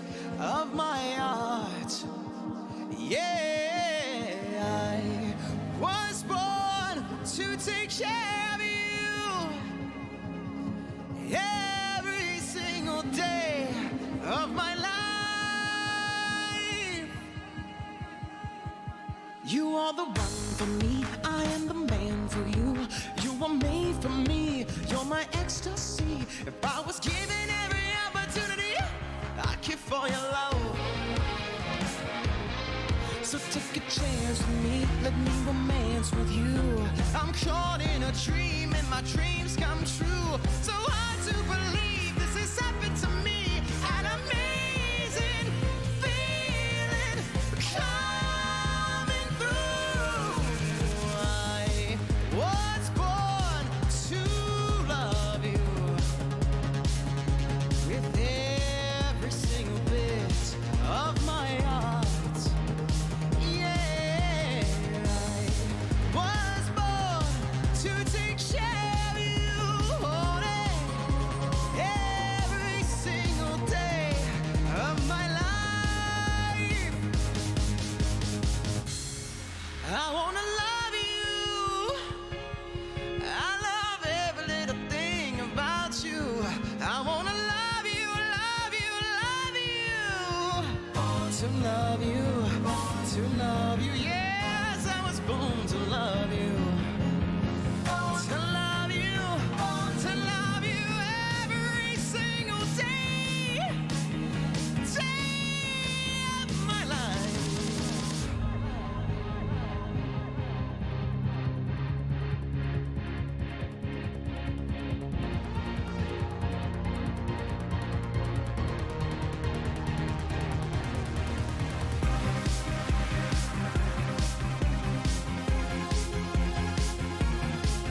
An amazing feeling coming through. I was born to love you with every single bit of my heart. Yeah, I was born to take care of you. Every single day of my life.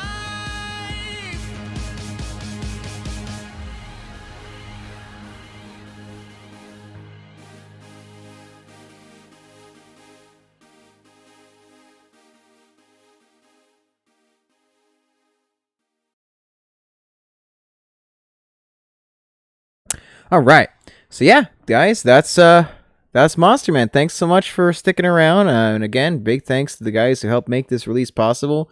To Scott, to Charles, Lova, Fulvio. This would have been very hard. And of course, Tony. Really, that guy was absolutely integral to this. Making a lot, everything from polishing up all the compositions I worked with, and more importantly, bringing to life the compositions I wrote. All I have is FL Studio and a couple synthwave packs. No, that song had to be on here, dude. It had to be on here. I needed it on here. I wanted to, like, that was the kind of ballad I've always wanted to do in synthwave, because I felt that I could provide vocals and melodies to that, and really, I just needed the right guy to present me the right stuff for that. And maybe at some point I'd give it a crack, but it isn't the same. It's clearly something you excel at. And we got a good reception from So Alive. But I did feel that while I was proud of that song, I felt that mixing of styles really wasn't realized yet. Gloria, I think, is a realization of those styles working together. Like that show, I think that song really more so typifies the collaboration of Power Up and Elevate the Sky. So, I think the more those styles mix together, the more people are going to start really freaking out. But no, So Alive, I think, yeah, So Alive almost feels like it's like the appetizer of Gloria. And again, I'm happy with it. Fun fact, actually, I think I can remember I wrote the melodies for that one. I wrote the melodies and hooks for that one in the gym. Actually, I remember I went to my car, I was lifting weights or something like that, and I just heard your thing in my headphones, and I was like, whatever how the hook went on that one. And I just remember I went to the car to send the voice memo to you, and I was like, yeah, here we go. I wanted, in hindsight, if I were to revisit So Alive, I would be interested to see how it would sound like if I made kind of not quite as a vocally note busy melody. I had to figure that out the hard way actually with Sweet Romance. I forgot to mention this. The original version of Sweet Romance was actually not quite as high. The melody was way different. I think the melody for that one is like it's like, can't stop the feeling that you give to me. When we hit the scene, I feel the rush. Can't find the fever that won't dance away. Something like that, which is way different than. So the original version of it, I was showed Tony. He felt it wasn't big enough, and he does this from time to time with my hooks. Runaway was supposed to be the octave down. Don't be another fool. I'm dancing with a fever, living fast. You gotta. But he felt that it needed to go up the octave, which is why that song's so frustrating to sing now. So, with Sweet Romance, I had to write a brand new hook for that because I was paying for the hour, on the spot with 30 minutes time. Like, so what you heard on the Sweet Romance hooks, that's 30 minutes of me just on the spot figuring out how that hook goes.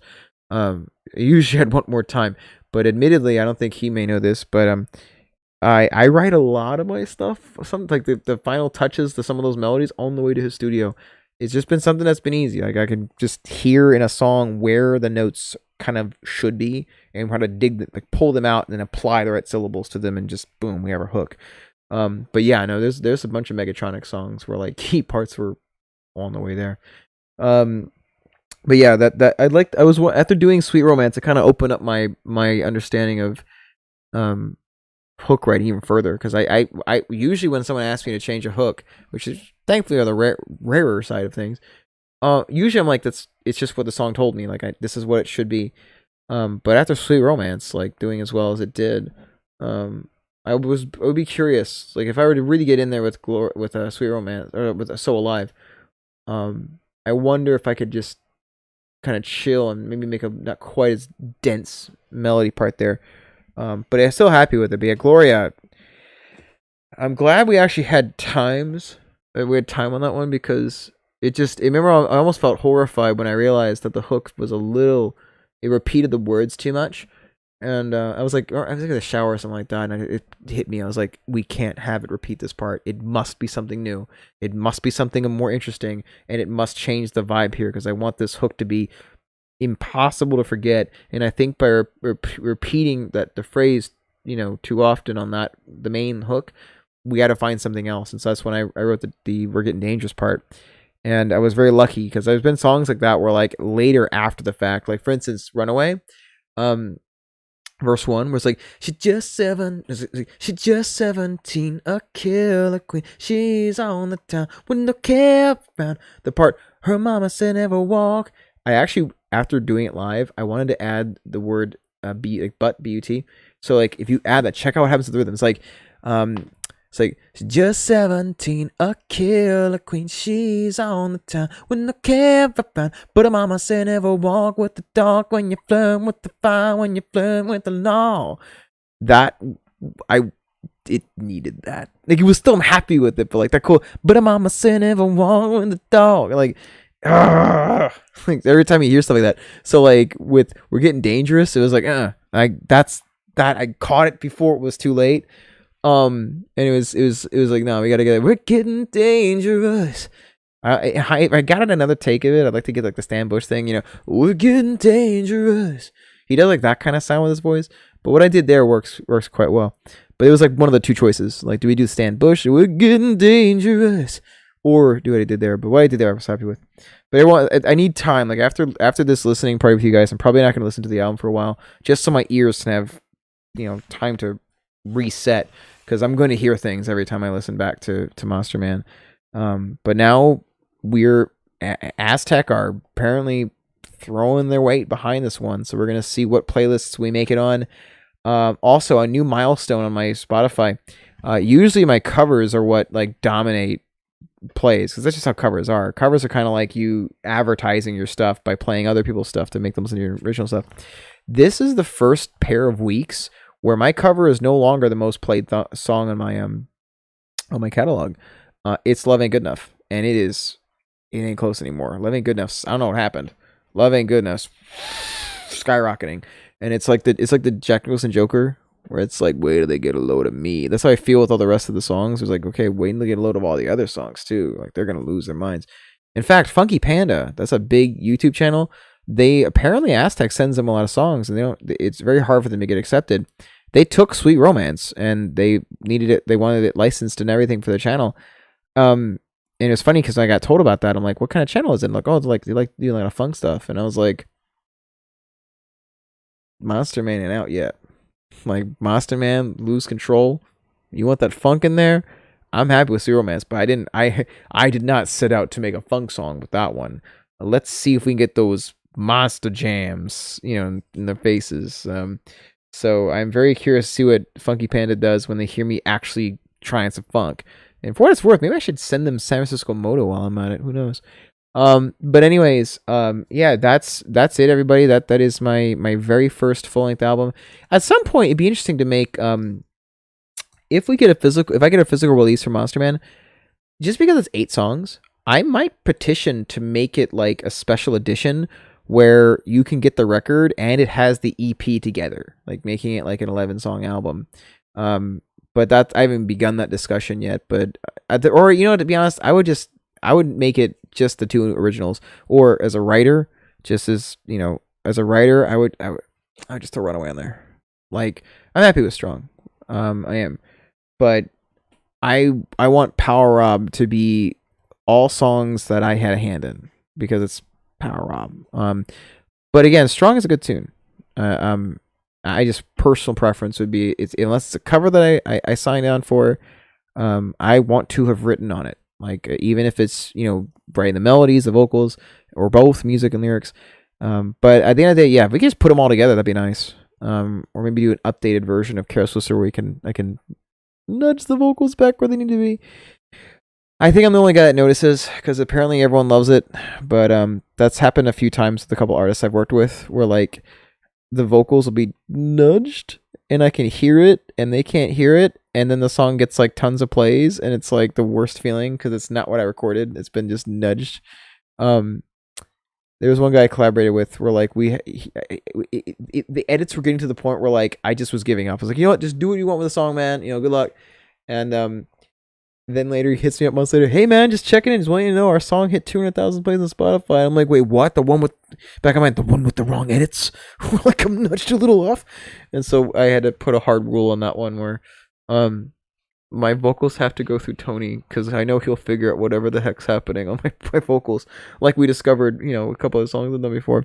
The guy who I recorded with for that collaboration I was referencing, it stinks because I sometimes think maybe it's just my ear. Maybe I hear it and someone else doesn't. But he even confirmed, he's like, yeah, I can't listen to it because I hear it too. And I'm like, oh, that stings. So it's not just me. Can't do that again. But yeah, so like I'm overall very happy with this. I think this is going to turn some heads. Every part of it we had a very good team here. Aside from the excellent musicians I've worked with, Tony, even photography. I stumbled onto Drew Alfonsi.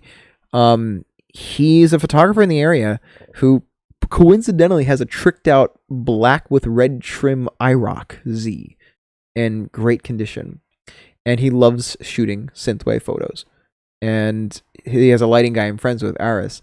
And we managed in the spring to put up all my stuff, all my new gear I bought, the new pants and jackets and all that. And with my Pit Vipers, donated by Pit Viper. Thank you very much, Pit Viper. Company man here. And we managed to get the okay to film on this parking lot in Towson, which had a great 80s looking view. I mean, we got lucky with that building back there. It's just perfect. And then of course we had Spanky then taking the already impressive photography and then just touching it up. Like she even managed to change the headlight color. It was more of a yellow, but I thought it was interesting if we had the more white, clean light to match the outfit I had there. And then thank you, My Nightmares, for giving me the Monsterman melody that woke me up. It's just like, all right, that's a scary melody. We're gonna make this a jam now. We're gonna make this go funky. So, anyways, very happy with that. And I think I'm trying to get some gaming going on now. Thanks everybody tuning in. I think Scott's got an album coming out soon too. Elevate the Sky, I believe, right? You got a release on the way. So if you want to plug that, give some details by all means. I'm gonna flip over to the gaming section. Yeah, she even removed the lens flare on the original photo. That was incredible. Just got it off the photo. Incredible editing skills. I'm just gonna do some Doom while we're talking. But yeah, I'm pretty satisfied. I've always wanted. I sometimes I feel like I missed the boat. Like the whole synthwave thing in 2017. Like the King of 1984 was my attempt to get us into synthwave a bit more, but I should have gone all in then. It's one of my biggest regrets musically. But about time, you know. I'm still happy that I made it in the style doing the synthwave, synth pop I've wanted to do, and now we find out if it works, how far this music goes, because Monsterman was actually this like secret weapon I had for about a year, where I had the hook, you know, we got a good thing going, baby, Mr. Monsterman. And I already told John from Aztec, I was like, if they don't take this, this is gonna be a thrill killer banger, like whatever project gets their hands on Monsterman, it's gonna see successful, because I was so happy with that hook I wrote, and thankfully they took it. They actually didn't really have that many notes. They just accepted it, like, hey, great vocals. And I was like, oof, thank God, because I thought they didn't like Lose Control because it was too funky. Like, it was not quite like Outrun, and so I was like, man, Monsterman got a chance. It's got that funky stank on it. And no, they were happy with it. So that was extremely satisfying when they approved Monsterman, because I was like, this is gonna be like, Monsterman could have been a song that it could have competed with Thrill Killer's San Francisco Moto is the funkiest song I've ever written. Like, if I wrote funkiest song I've composed before, I mean, Lose Control definitely has a seat at the table. Wicked Rhythm, that definitely is. It still might be San Francisco Moto. That song, bum, bum, bum, bum, bum, bum, bum. It's like most traditional funk, like very traditional. Like, I was listening a lot to the Brothers Johnson when I wrote that melody. It was like that and Mark Shreve. Like, I listened to a lot of Mark Shreve. I'm not sure if you guys are familiar with him. Actually, that's a good question. Scott, have you ever heard of the artist from the 80s, the synthwave artist, Mark Shreve? That guy? I was always curious, because like, he wrote stuff for like VHS tapes and stuff like that back in the 80s. I think he's utterly brilliant. Like, he was a big inspiration for like my notes and stuff. Dude, his song called Legion inspired Moto, like, a little bit. It wasn't as funky though, but like, as a kid, my parents used to get me Bigfoot VHS tapes, and I watched them all the time. And coincidentally, they had sick synthwave on it, really sick synthwave, and that was my first exposure to it. Just as a child, I just loved it. It was so eerie, you know. They weren't using like generic rock. This guy was a genius. It's like Legion. You can hear like that's got some of that. Here, I'll show you. So you'll hear the DNA of Moto just a little bit in there. Here we go. I'm just gonna pull up a Legion. But the choice of tones, the production, this guy was literally from that era. He was so good. Here, Mark Shreve.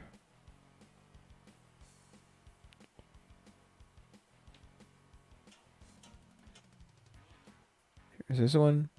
Let me find it. No, here we go. Yeah, a little bit there.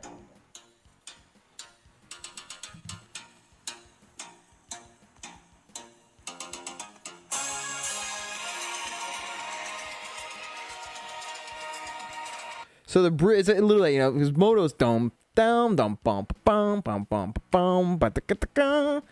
But yeah, like, dude, Mark Shreve, I love that guy. He's like so underrated. The way he puts together melodies and just his choice of tones, the guitar tones, everything is so eerie. Highly recommend him. Again, my engineering skills, like, obviously are almost non-existent, but for me, like, my big thing is just composing melodies and rhythms. All I know is what he chose was really cool sounding. I'm not sure if, like, by an audiophile standards, if it is good or not, but it sounds cool. Like when I build demos, I find myself using something a lot called Heverly Bills, which is the Beverly Hills Cop thing, like a patch, which I'm sure to audiophiles are like, oh my god, that's so passe. I think it's cool. In fact, actually, I can show you. Okay, it's a little exclusive for you guys. I'm gonna go play you the original Monsterman demo of what I built on FL Studio, including the original vocal melody. I actually changed it on this one.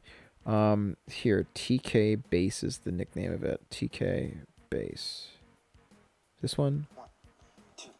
Nope, that's not it. I think it's like bass. Yeah, so I labeled it TK Creepy Bass. See if it's got the melody on. Yeah, so this is the original demo of it. And the bells are what the melody should be, and you hear it's very different than Monsterman's hook you actually heard. Like,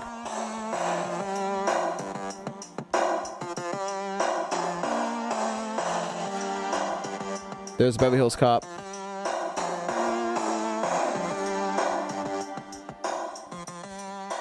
Here's a big hook.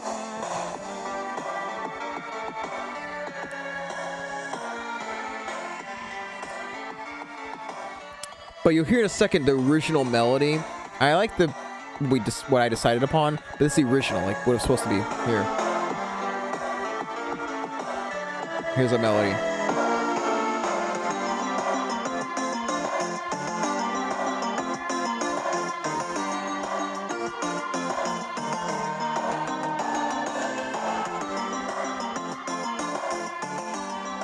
Here's the hook.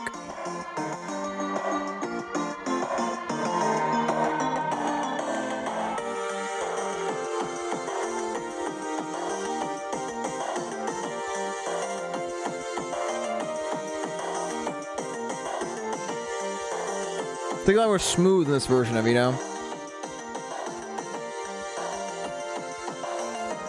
There's a fill.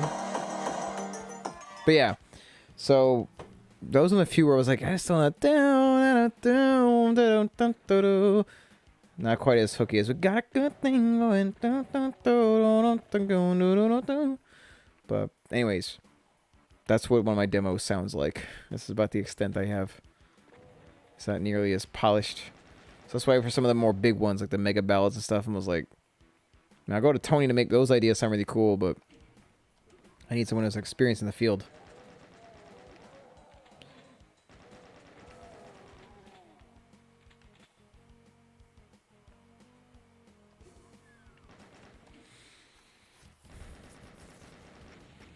For what it's worth, I can play the main parts of Runaway on the piano.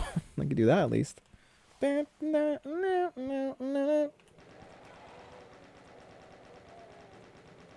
Runaway was initially written as a PSA.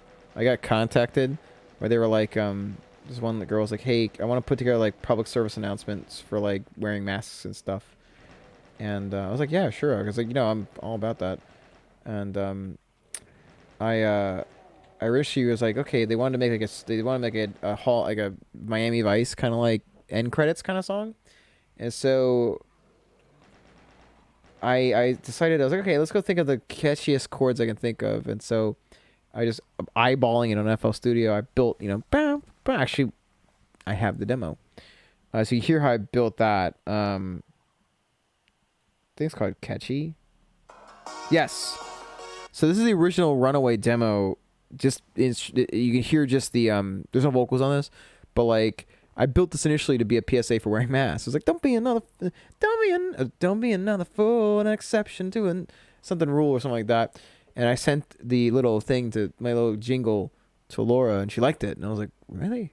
Because they just shot down Live Fast Die Hard, and so it was like the scene with in Dragon Ball Z movie 8 against Broly, where like Broly's walking up to Goku, and Goku charges his best Kamehameha and fires it at him, and like directly in his face, and it does nothing to him. That's what it felt like throwing Live Fast Die Hard at Aztec, and then they just didn't like it, and it was like, what? Like that didn't do the job. So I sent that, and they're like, oh, you like that one? Let's finish it. So like this is Runaway like beta version, like Beverly Hills Cop again. I love that patch.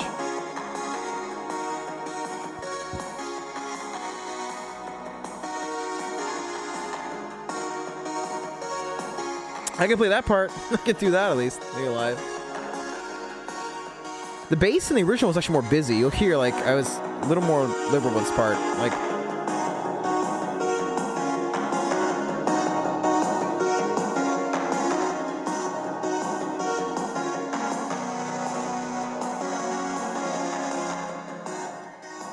but yeah, that was the original. Pretty close. But one of the parts I really liked a lot in the original version was the bridge. You only kind of hear the notes I composed in the final version because I got some singing over top. But like here, it's a little more fun on this part come up here, where it's like here. Oh, let's get bad. Oh, wait. I don't have it on here? Hold on. I know I got it. Give me a sec. The bridge section is really fun. Oh, here we go. Yeah. Here we go. So this is the old demo. So I updated the intro to be like just keys. Here we go. Here we go. So this part kind of got a little bit lost in the mix. Okay, I lost. Sorry, guys. I lost a few viewers. I like talking about this stuff. I put so much time into it. But, like, this part here kind of got a little bit... Obviously, when you're mixing everything together, things kind of get lost a little bit. But this part kind of was a little disappointing. I got lost. Like, here. Right when, like, you hear the key bells here.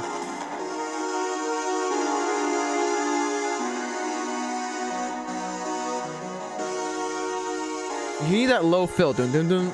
You know?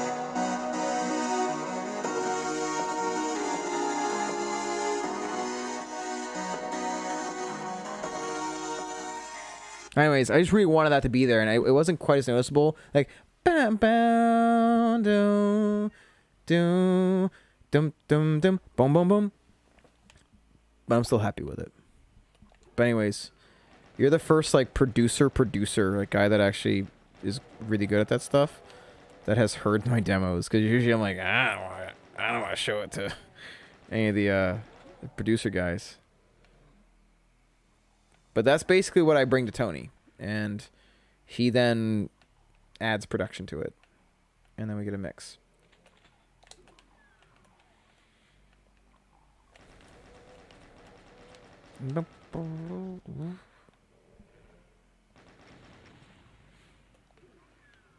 My cat wants me to go to bed with him. He's very upset with me right now. That's him in the background if you don't hear him right now. I've been gone for a few days, so Jerry's missed me a lot. Good guy Sebastian from Thrill Killer has been doing a great job of looking after him while I've been gone.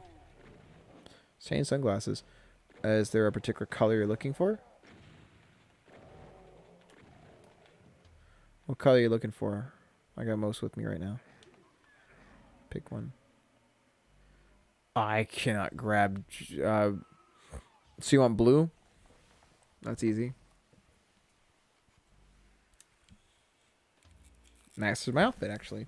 So, works for me. Pose. What are you doing with this? I don't know. Okay, I'll put these on too. While I'm at it. We'll do like the synth one where you're checking your glasses. That's a good one, you know. Like, that's cool. All right. Jerry. I can't grab him. Spanky knows all about that. He loves me to death, but he is a squirrely little guy. I'll get cut up. Oh, wait. I forgot my part here. Gotta go over here.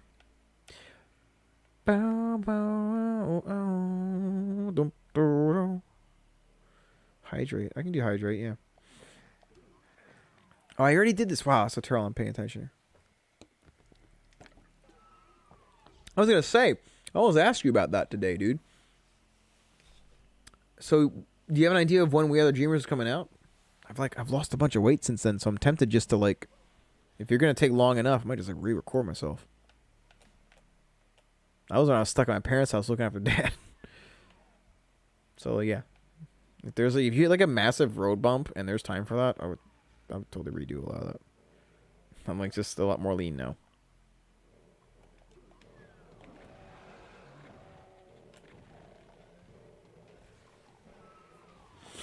I can try. Flex. Okay. Dude, yeah, I'll see if I can squeeze that in. I really appreciate that. I've been like losing a bunch of weight, and I like to like sneak in, shots of me just looking better, Appreciate appreciate that. Because I also, to be honest, for what it's worth, I actually recorded that alongside me doing the stuff for Daniel Ippolito, so it might look too similar to the Daniel stuff. If not, what I did works, but I might try to sneak something in. Okay, give you a wink. I mean, I guess, but if we have to take this off though. I guess the jacket has to come off then.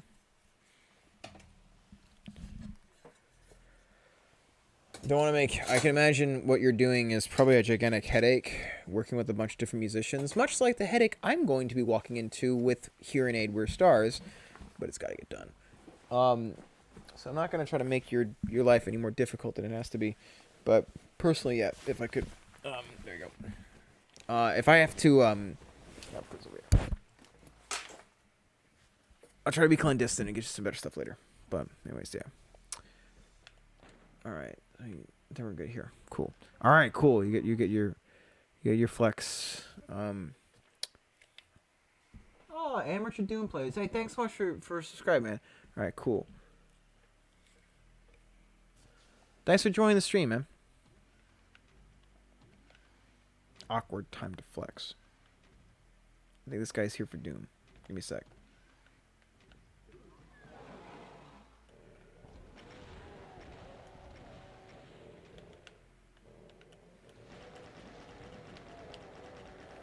No, you don't.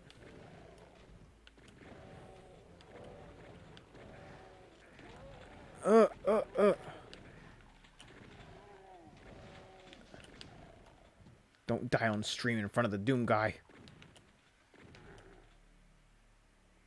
Don't die on stream in front of the Doom guy.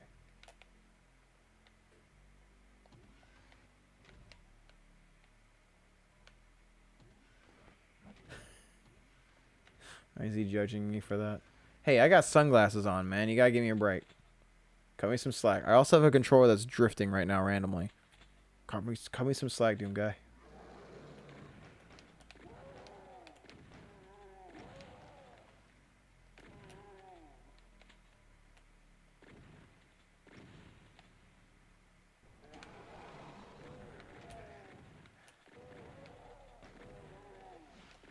Yeah.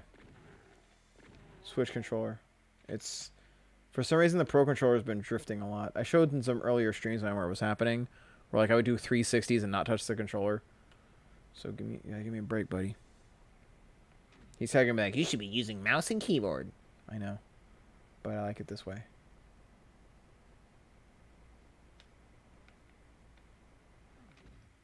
Well, actually, mouse and keyboard is superior.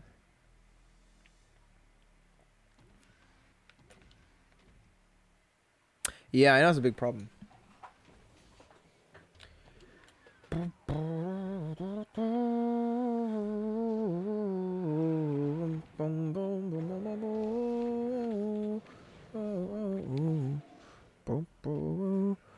A selfie? What am I gonna do with the selfie though? Can I just pose and pretend I'm taking a selfie? Like, what do I do?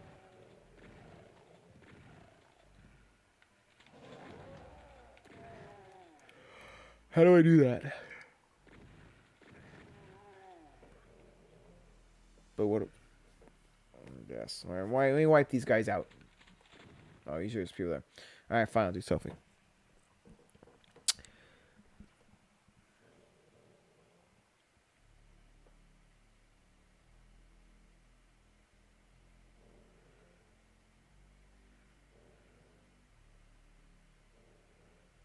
Okay. You guys helping. Yeah, I don't remember a lot of the ones she put in here.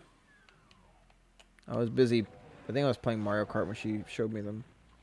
And I was trying to beat 150cc. Getting frustrated with the game. No, it was tennis. Mario Tennis. Yeah.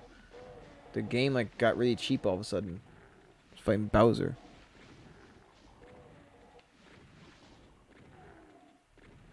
Oops, missed that last shot. Ooh. Ooh. Oh, I should have fired a rocket in earlier.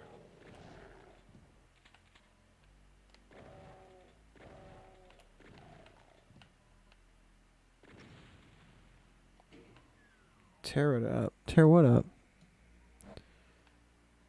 What am I gonna tear up? I don't. What am I tearing up though? Just the thing to tear.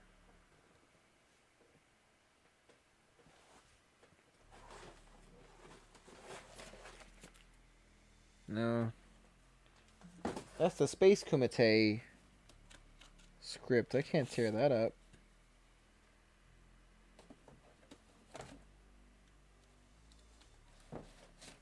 No. I guess we can do this. Alright. This is a Walgreens prescription, so it's all folded. Yeah, okay. There you go. Not bad.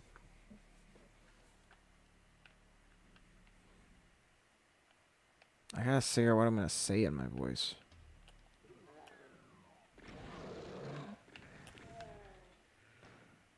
Really need these right now, like, yo.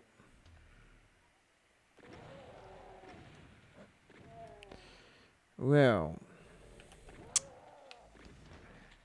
I don't want to kiss and tell, but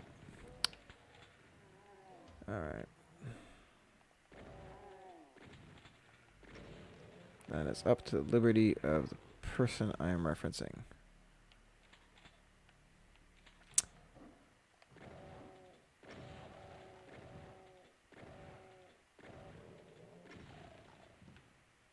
Where are you at? Okay, we're all done here. I don't know how else to respond to that. No, it's up. Basically, I'm saying that's up to your discretion. If you want to respond to that, you know. I don't know. I'm not gonna start telling you about. You're at liberty to talk about that stuff if you want. Basically.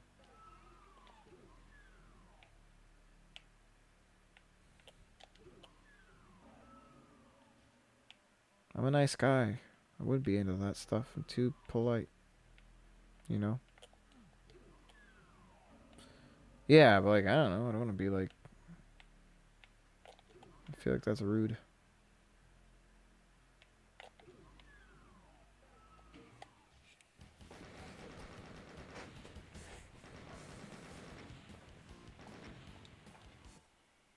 I don't know anything about that stuff, you know, Spanky?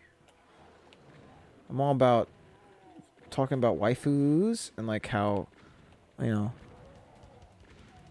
know, you can talk about it if you want.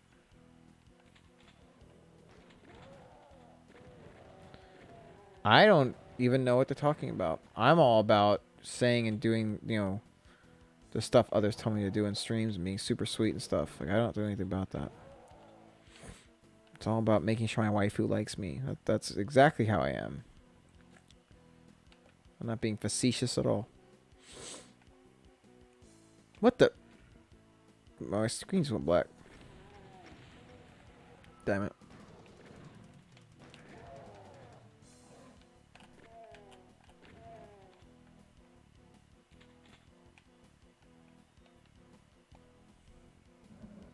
I don't know what means. It's your friend? I don't know. I don't... You can talk about... I've put the line you can talk about... Like, hint about that kind of stuff on text. Another one. Who's... Oh, wow. Okay, you want to see that too, huh? Alright. Let me go finish off these guys. Alright. Hopefully it's got me cut off of the stream, so... Okay, I'll sit here. Sus. There you go. You got that. The lighting does not do me very much justice tonight,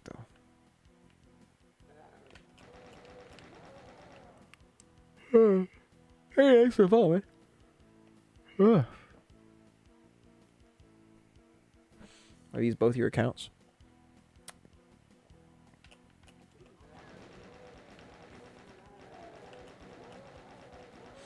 No, when it comes to physical stuff, I just do like little tiny pecks, like, you know, on the cheek. That's all I do. I promise, that's it. I say, milady, is this appropriate, milady? We live in a society, you know? We live in a society. That's all me.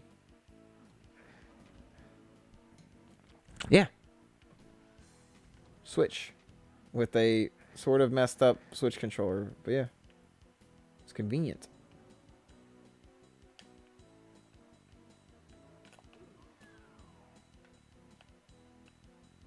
Yes, sir. Oh, that's a good one. Like that. Fun fact about that song. I wanted to call it Fever, but there's a Thrill Killer song called Fever, so I picked another set of words from the hook, which is Sweet Romance. I didn't want to do like a Thrill Killer show where we did, you know, that's because Thrill Killer is starting to do power up songs live. I didn't want to have like The Fever and Fever in the same show. I'm glad you like it.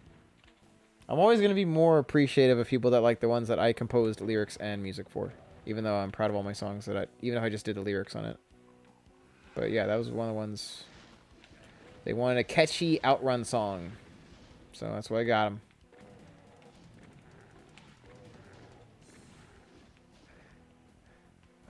Yeah.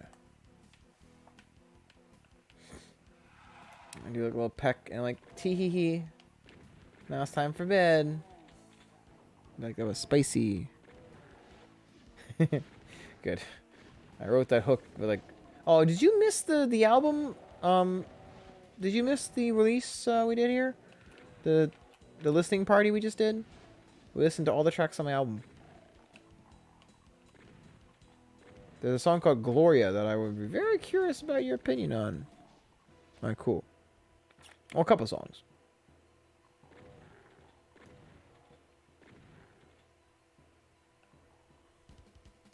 Oh, cool. Appreciate it, Icy. Oh, boy. Oh, wait. Have you heard my song Runaway? Because that's pretty infectious, too. Runaway is like a cousin to Sweet Romance.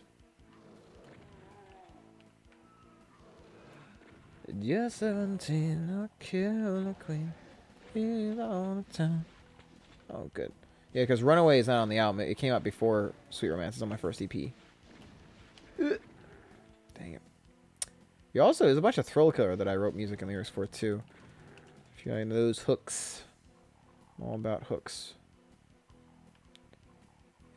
She's got me in her eyes, another innocent lie. It's all familiar. Yeah,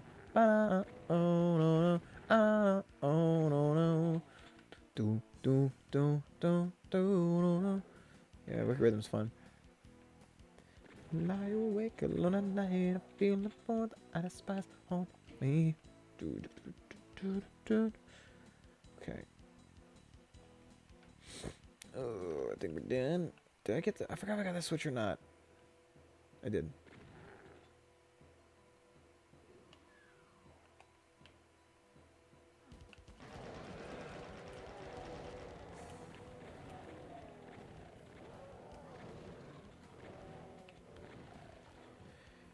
Woo!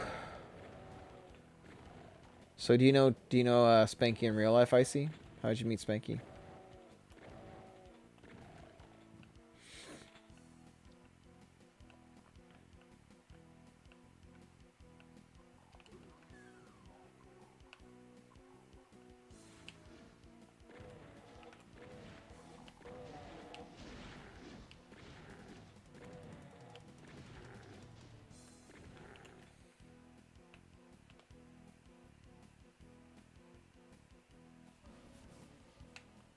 Are you an IRL friend of hers?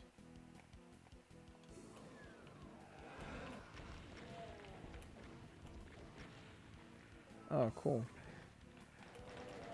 Do you follow a lot of goth girls?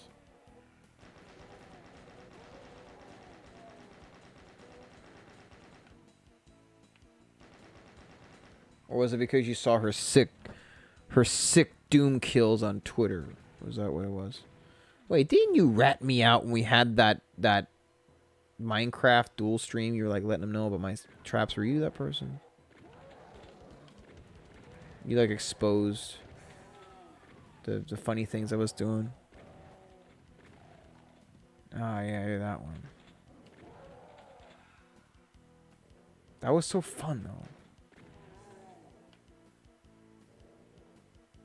I kept spanking on her toes. We gotta finish that base, by the way.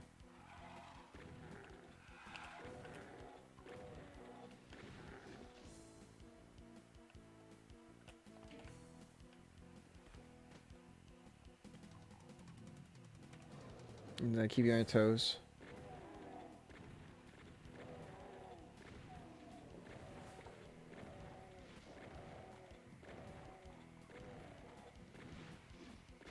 Ow!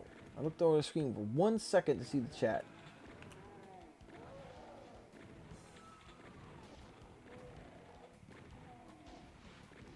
Well, it was fun. I don't play Minecraft much, you know? Like, I'm not like a nerd, you know? I don't do like nerd stuff. I do non-nerd stuff, like play Doom. Nerds don't play Doom.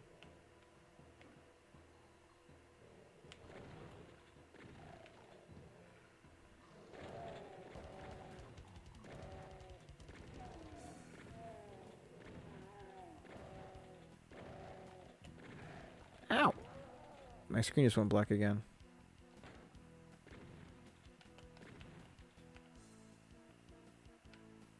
Okay.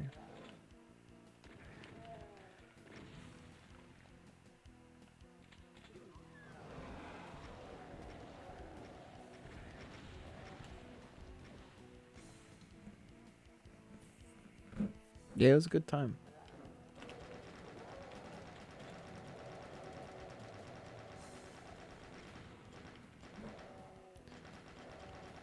Hey, Spanky, do you ever play this game called Super Smash Brothers?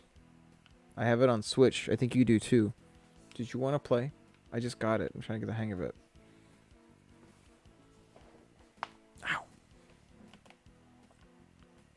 You told me how you used to date all these guys and you would beat them up in Smash, and you're like, yeah, I beat them up and they were crying and stuff. I'm like, really? Could you try to make me cry? And you're like, maybe. If I feel like it. I'm like, okay.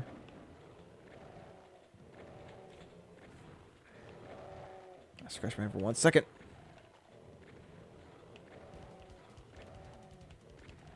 No. I just want to fight you in the game. Damn it.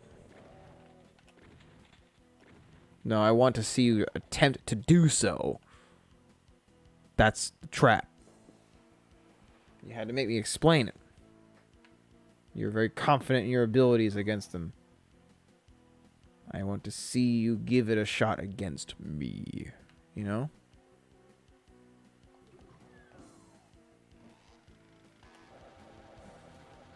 I didn't say anything about it working.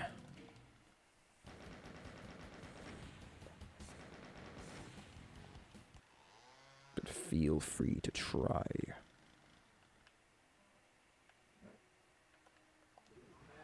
But maybe I am. You know, maybe I'm really bad. See, she'd watch. I mean, I'm not that good.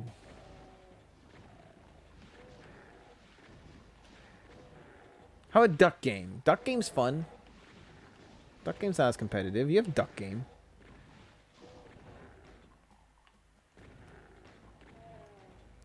Yeah, come on. Morgan's on your side. You have moral support. I can't possibly win now.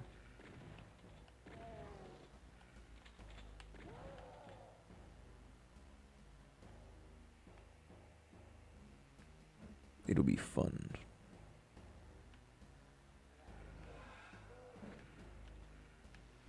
It's just like all the gothy novels, those goth romance novels you like a lot, you know. It's like death surrounds me, you know, as you're falling off the side.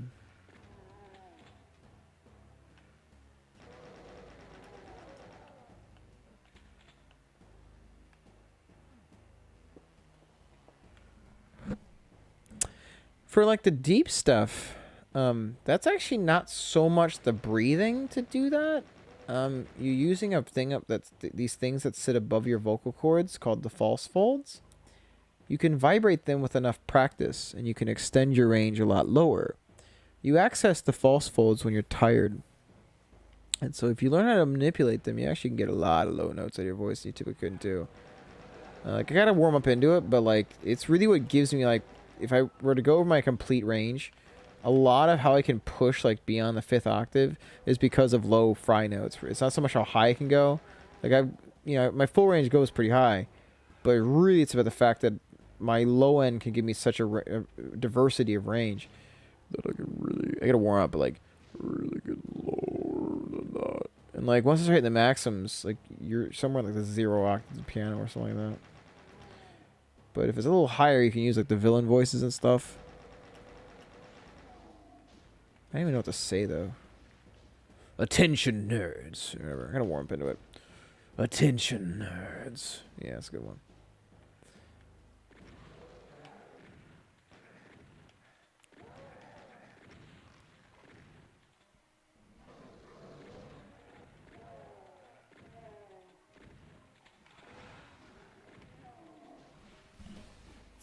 Fry can also be used for very intimate phrases. Like, for instance, in Careless Whisper, you can use Fry to augment the style of your singing. And, ooh, messed up. So, for instance, if I were to do the opening of Careless Whisper and do, like, the without Fry, oh my god, I can't see anything.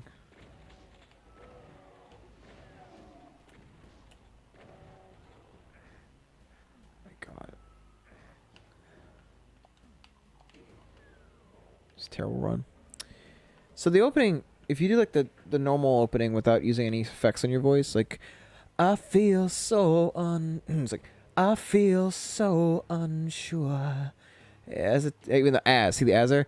As I take your hand, as I take your hand and lead you to the dance floor. So you can actually have more fry if you want to get more color. So you like a I feel so unsure. You got a difference there? Kind of rolling up into it. I feel so unsure. As I take your hand and lead you to the dance floor. It's all about getting the false folds to help you out. Can really help with your acting. Or if you want to scare Dragon Ball fans, that's a fun one. Attention, dorks. I have been made aware that you've all been breaking the #1 rule in this group. No Superman versus Goku debates. Ever. That's fun doing that. Get a voice changer on. And remember, I'll be watching. Bunch of nerds are like, that's the scary group. Good. It means the weeaboos are being kept on notice. That was so just delectable. I'm sorry. Do you need an admin's assistance? Or do you need assistance from the super admin? What the fuck is that? Ah, yes. Who just shot me? Who just shot at me? Who has a death wish? Oh, see? Not moving the controller. So I'm on ultra violence. Ultra mega violence. Because I can't control the dang controller.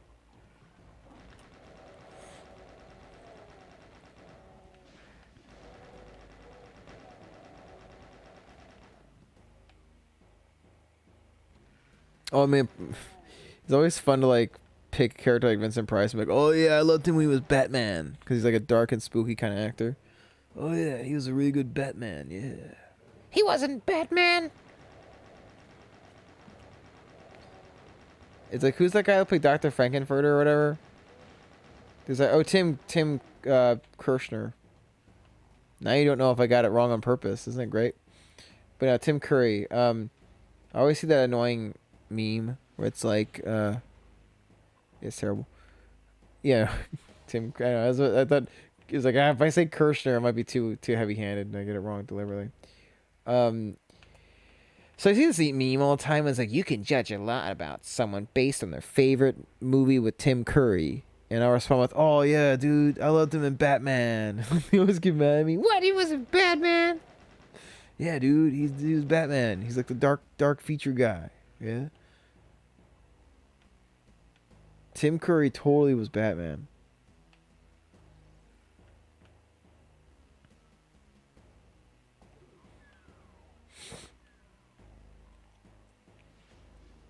I thought it would annoy like the goths in the channel because aren't like goths like enamored with Tim Curry or something? Didn't they like the fact that he was like Freddy Krueger or whatever? that was a little much. Freddy Krueger. Oh, no, it's Robert England. Let's see what's Freddy Krueger or whatever. Imagine like a knockoff Freddy Krueger Tim Curry's playing. We got Freddy Krueger at home, son. Yeah, he was the monster guy, right? Was he in Psycho? Is that what he's famous for? Or Halloween? One of them, right?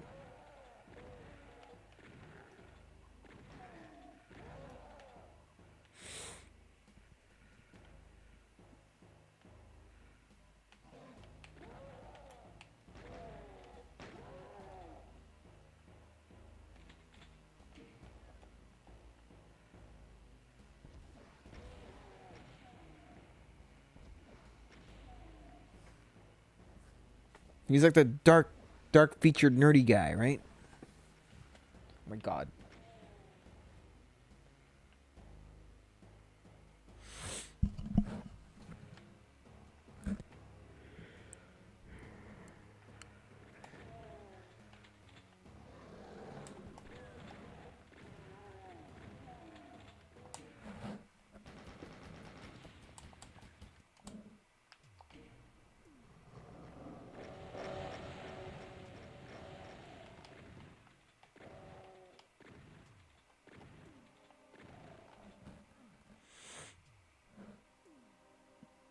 And you know all of the millennial goths, they're just so angry when you get that dead wrong on purpose. Oh yeah, he's the Batman guy.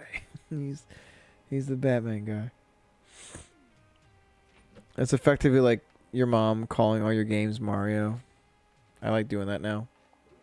You playing your Mario game, yeah? It's not Mario.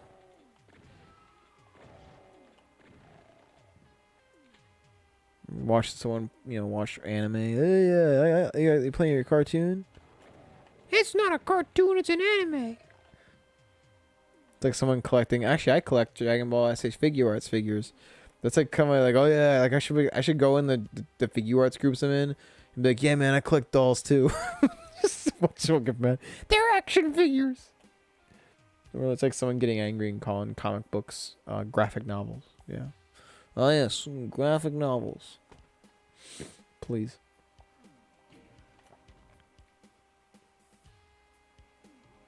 Your picture book. Just like the picture book. Oh, I realize that's even worse. You like picture books too? Coloring books? That's a bit too far back. Picture book. Let's see what your little picture book. Oh.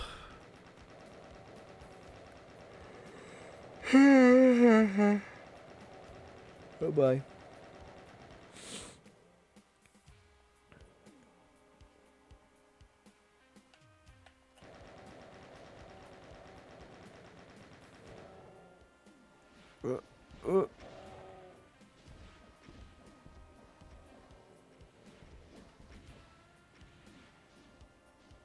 All right.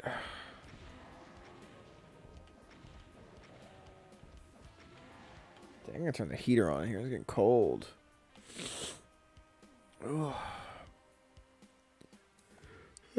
Like that. I gotta cut my hair. I have to hire someone specifically to re-dye it too. I need to get that same person that did it last time, pay a lot of money. I gotta do that. I'll do some of that. Yeah.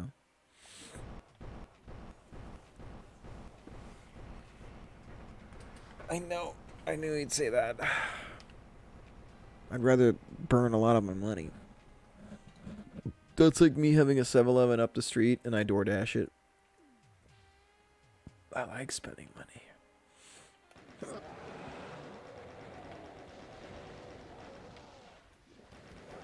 Ugh. There we go. Compliment? What's this one? So you're gonna compliment me? Alright. She's the light's doing a terrible job. There we go. I did a good enough one.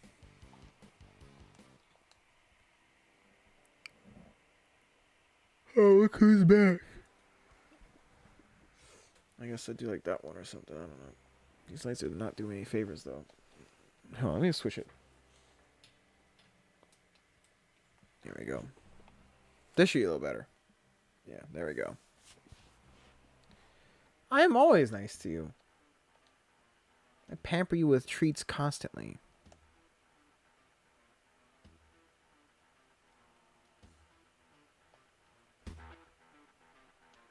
I've helped nurse you back to health. Well, yeah, they wanted flexing. I thought it was kind of disingenuous if I had a jacket on.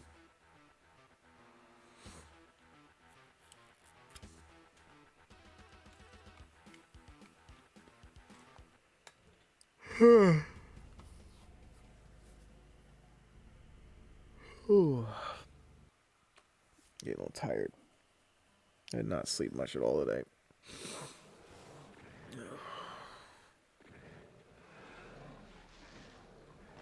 I gave you a bunch of compliments in the stream itself. I talked about your editing work.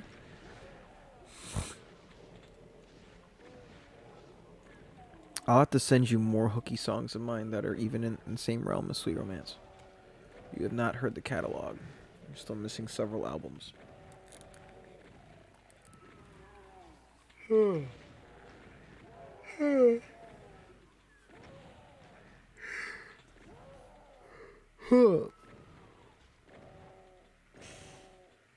Hey, blame the label. They gave me specific instructions over the kind of song they wanted, and that's what I built. I literally composed the key parts of that on the spot after my meeting with them. Okay, Spanky's a good Smash player. Can we play?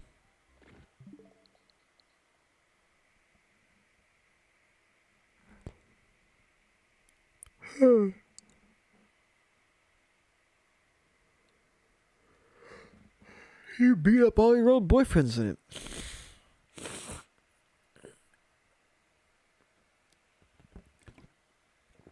One second, everybody. I'm gonna go to the bathroom real fast.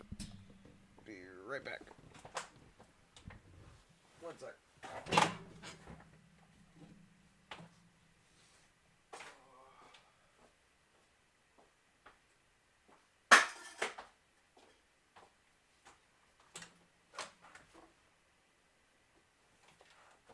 the damn heater? Oh, now I'm gonna turn the heat on here while I'm at it.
I spoil you constantly. I've helped you look after your health. I've done a bunch of stuff.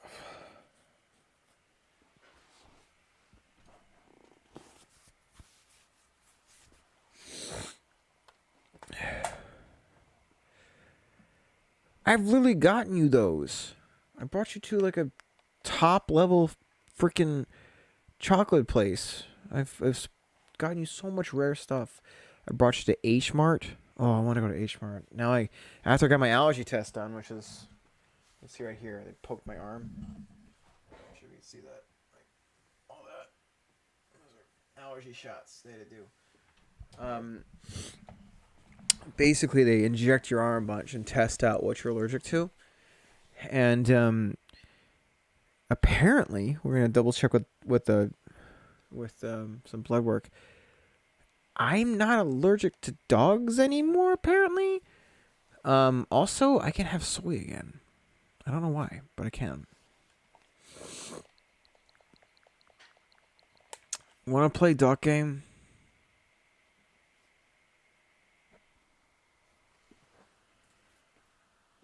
Can you hear me? Nice what? That I can eat soy again? I can have soy sauce. Oh my god, I can have soy sauce again. Oh, I'm so excited. I'm craving those chips I bought you. Remember those circular rice crackers? Like with they're all kind of really crunchy and they're like sweet and spicy with soy sauce. Oh, I want them so bad. Yeah. I can have them again, but I need to lose more weight first. God, they're addicting. Really good. What are we going to play?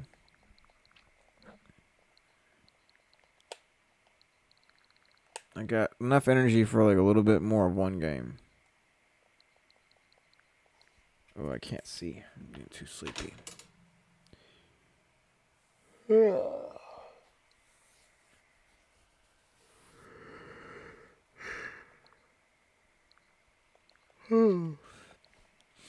Let's see what else I got. Oh my god, I can't wait for that. In 5 days. Oh yeah, I got a brand new SH figure arts today. If you guys want to see it, it's a special edition Goku, Super Saiyan Rose Goku Black. If anyone wants to check it out, it's actually at the end of the room. I'll grab it. I had to get it from Japan.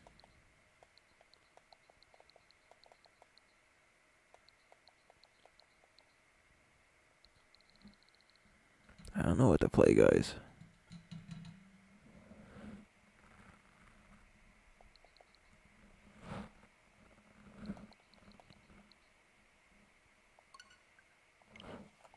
I'm gonna play this aimlessly until she gets back.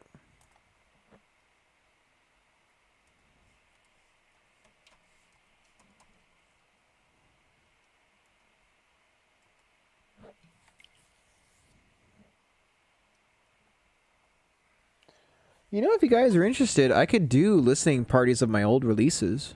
I got a bunch of them. I never actually did any like that. I have the Thrill Killer Showdown album.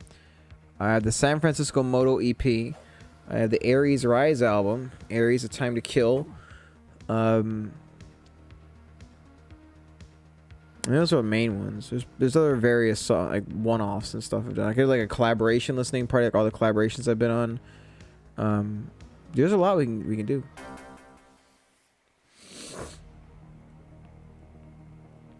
The San Francisco Moto EP would be the easiest one to do.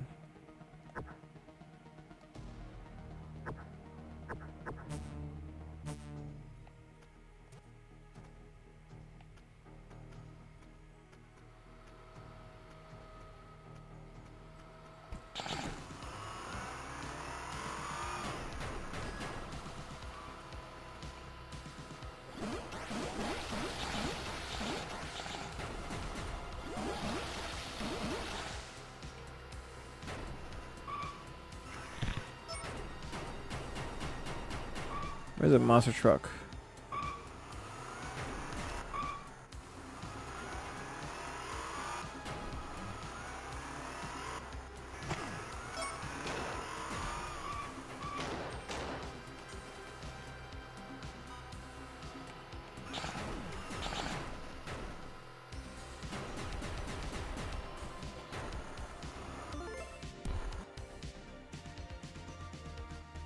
I believe it's over here.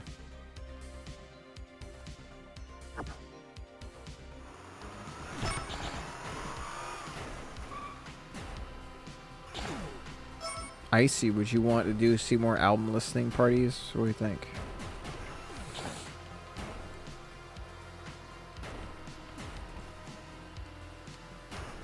Jillian, what do you think? Oh! Okay. I also got clips from all the rock operas I did. All that stuff.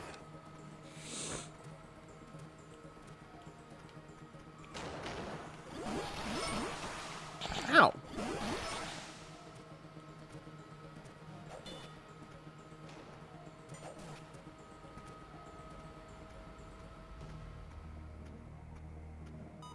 I think Jillian fell asleep again.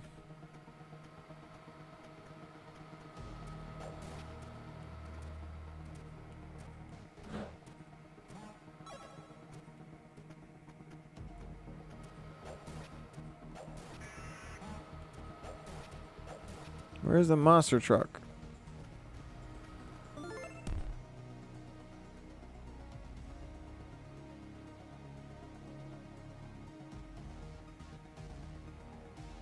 It might be right here.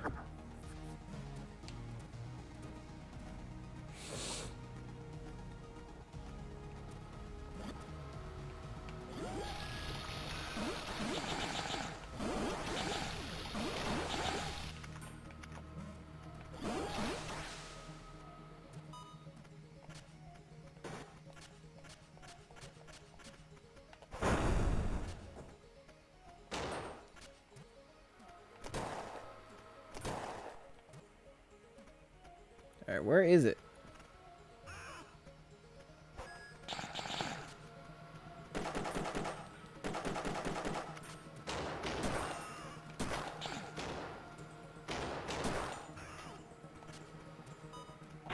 She's still eating?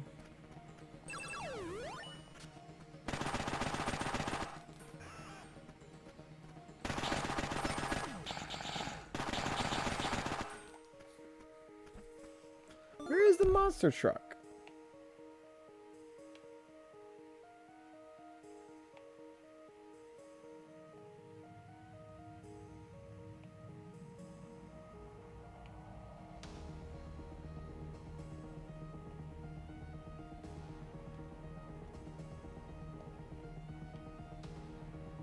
Yeah, I don't know.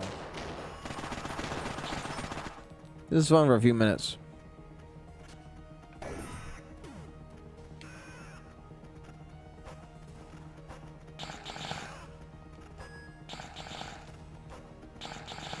So fun.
Yeah, I'm bored.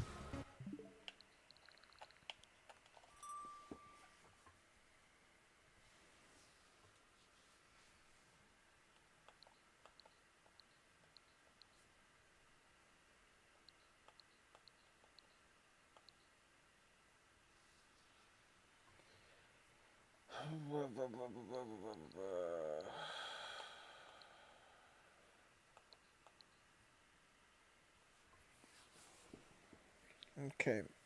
I might be getting close to going to sleep. It's almost 4 a.m. I'll probably get any sleep today. I'm really tired.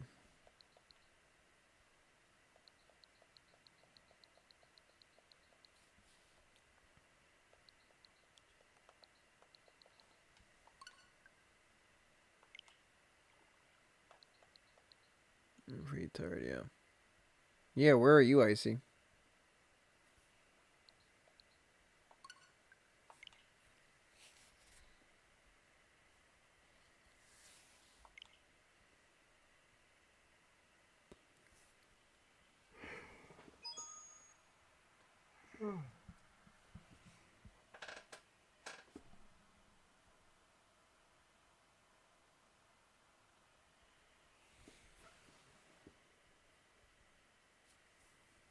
Where are you from?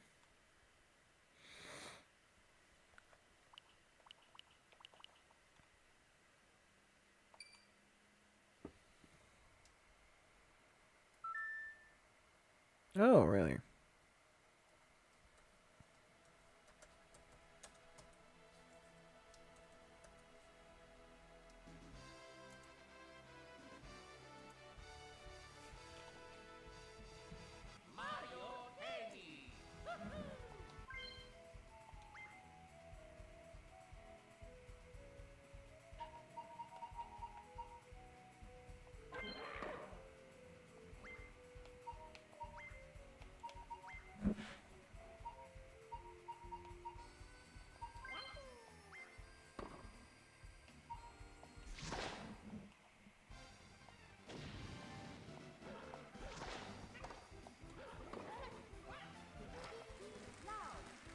Alright, now I got some serious gameplay going on.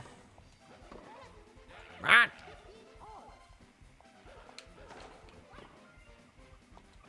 What are you doing up so late?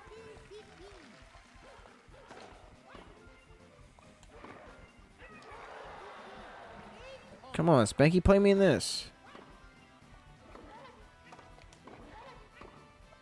No.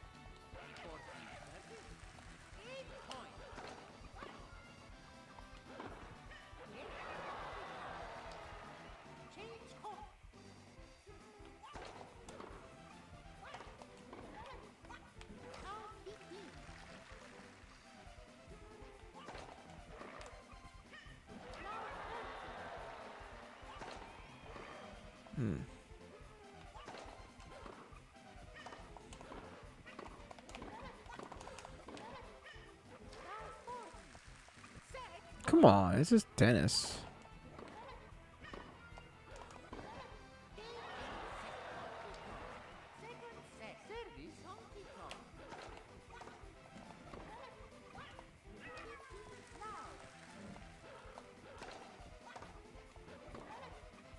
Ah!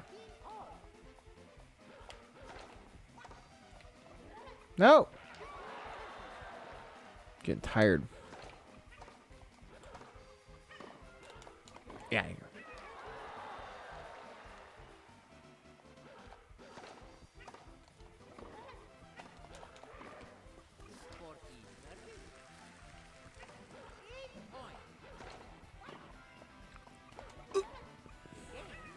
No, I'm a fun player. I'm pretty like I'm pretty funny. I don't get too aggressive.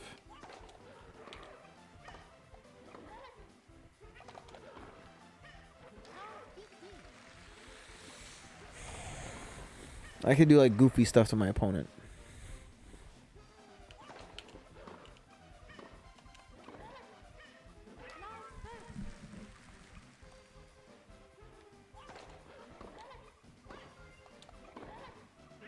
Come on, let's play.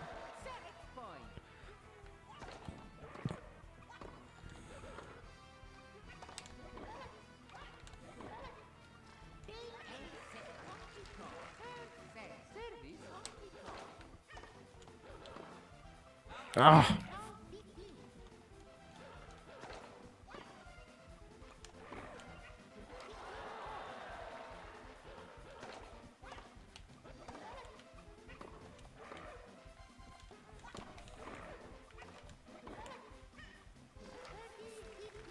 Be fun.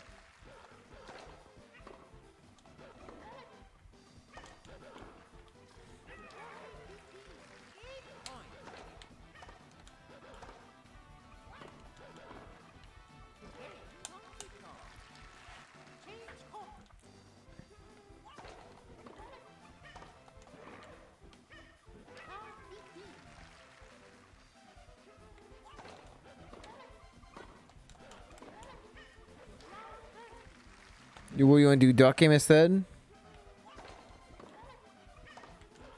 Ah, no. I'll get my revenge.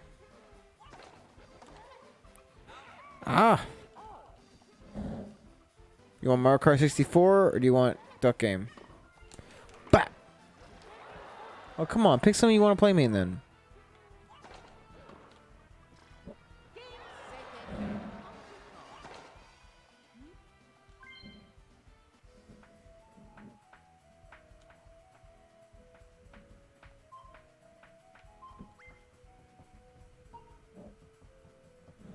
Don't, you gotta believe in yourself. Come on.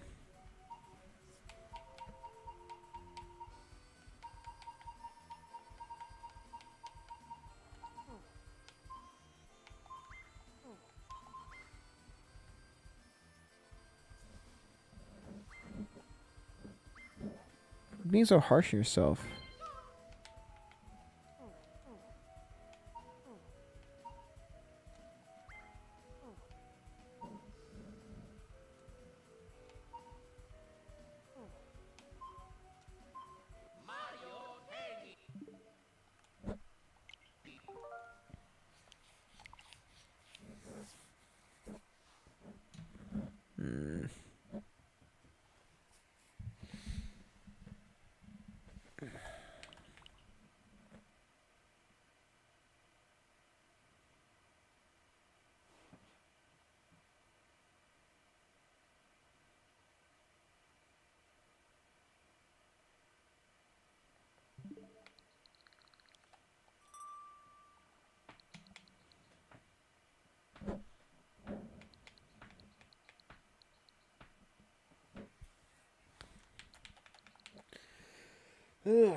I call it in a little bit. Depending on the game, which one are you guys interested in? God, duck game is so funny. Wish it was single player.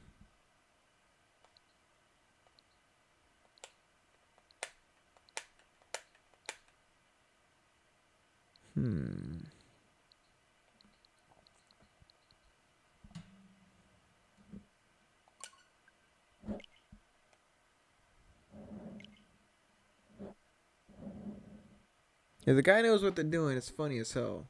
Getting goofy kills and stuff. Yeah.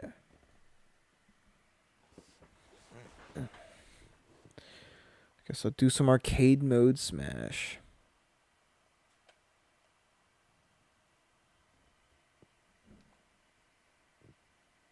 You don't think it's funny? I could try some goofy stuff on you if you want. Ah, fine. We'll do this then. I'll use a Pro Controller too, okay? It's a slight disadvantage.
Updated.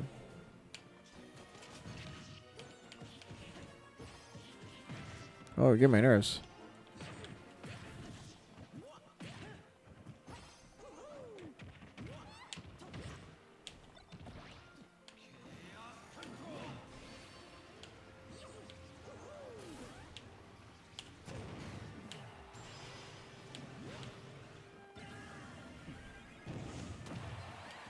Hey.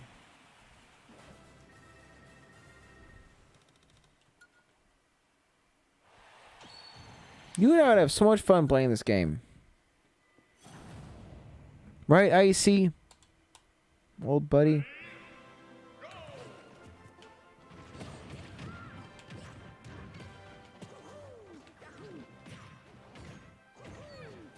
Oh, almost had it.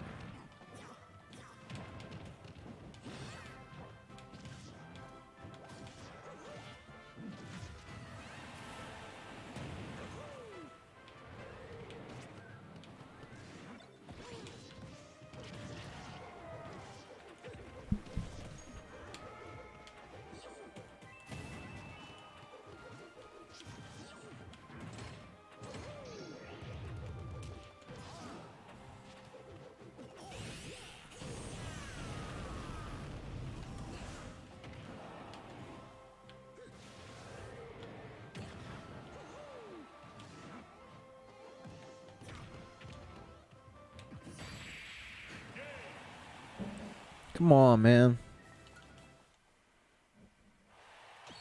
Yeah, you got quiet.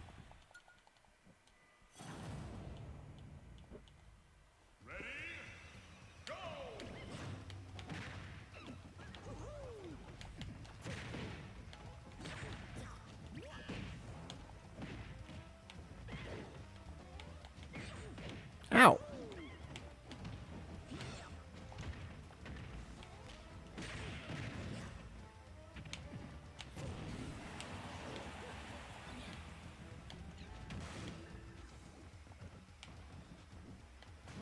Ow.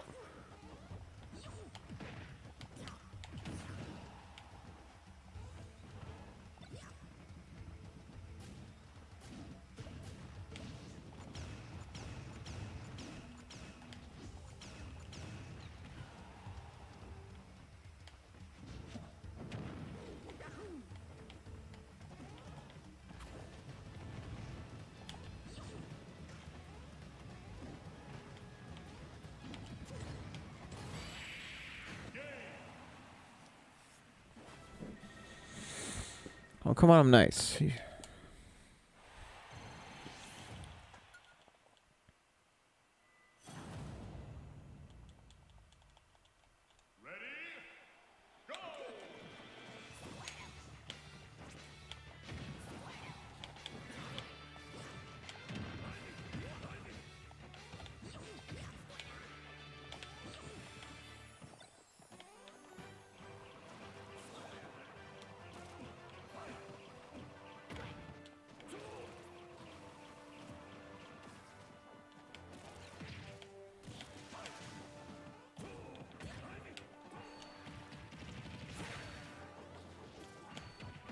Ow.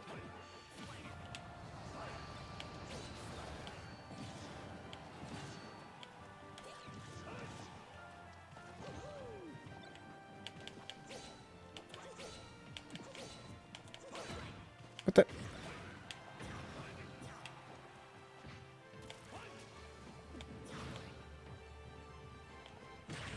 Get out of here, boy.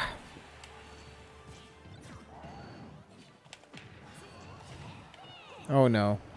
Oh no.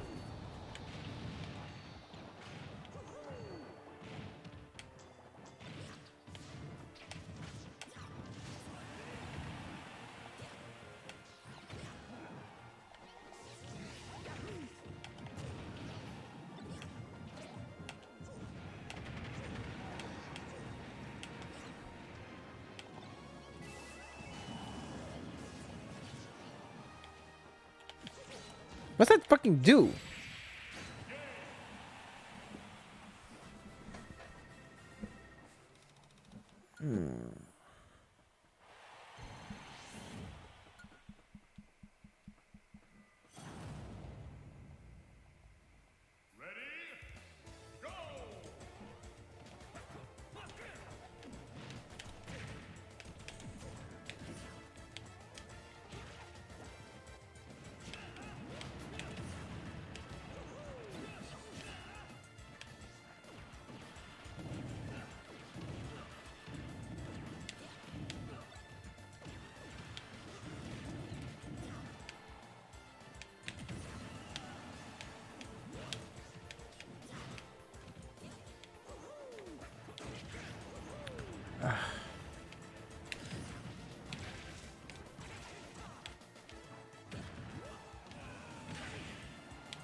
Eyes are burning.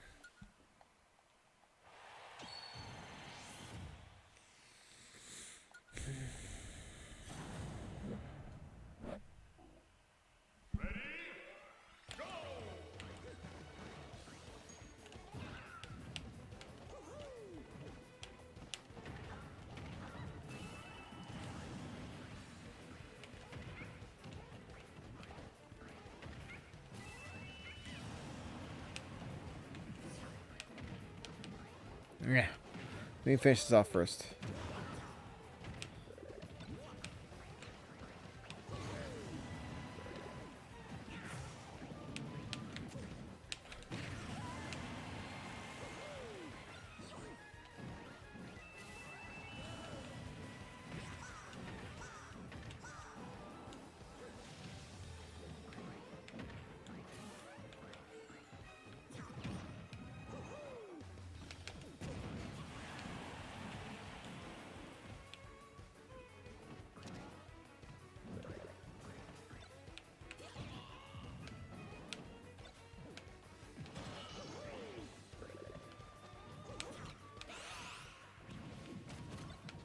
The fuck? What is going on?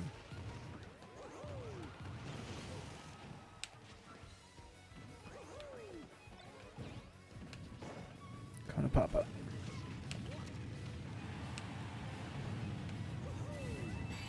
Alright, good. I got my new space heater starting it up right now.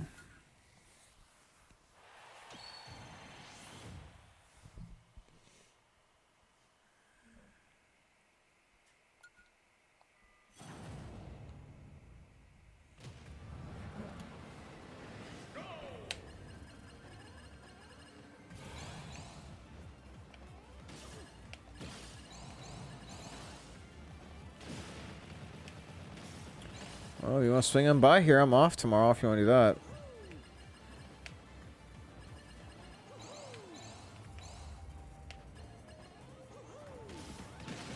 As long as I just have time to go to the gym, swing on by.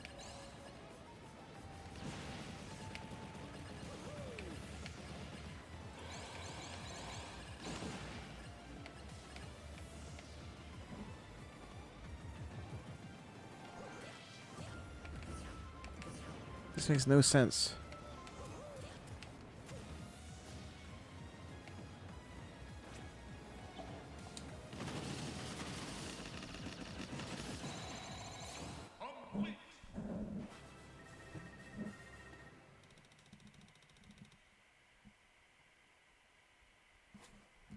Who is this guy?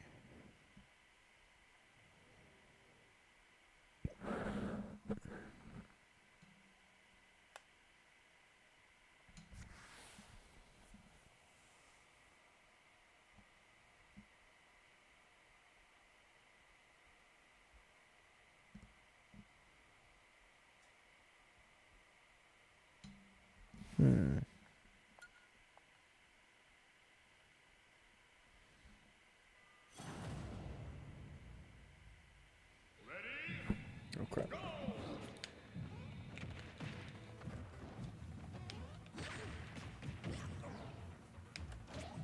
Bye bye. Dumb. So dumb. Oh, so dumb.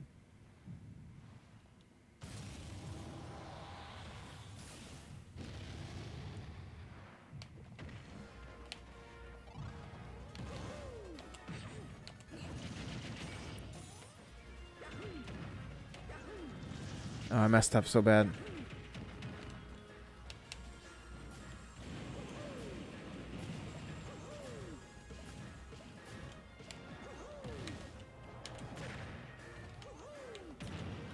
God, messing this up so bad. Oof.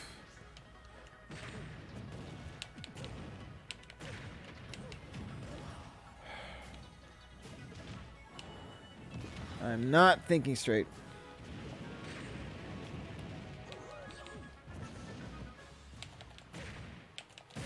Gotcha.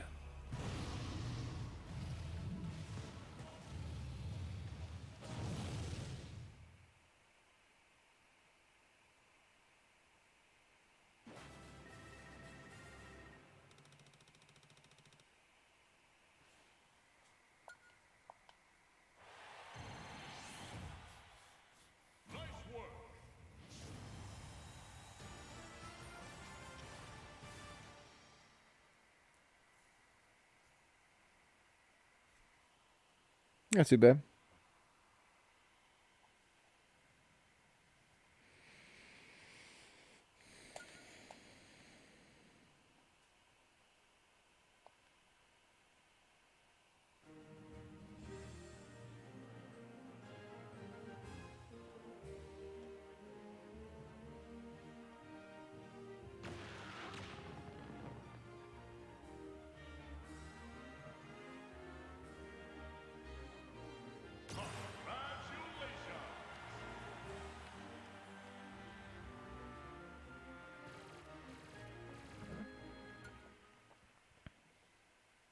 Final results.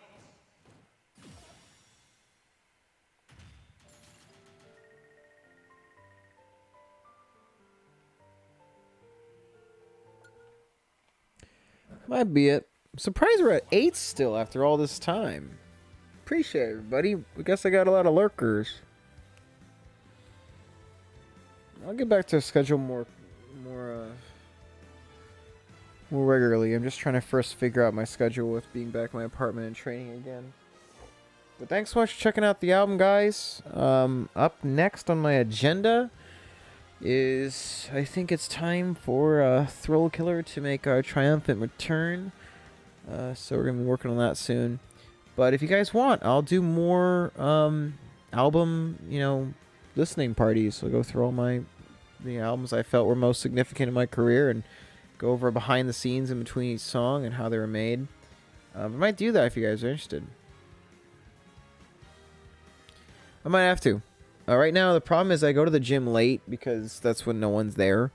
So I've got to find a way to, balance both. But otherwise, thanks for tuning in, everybody.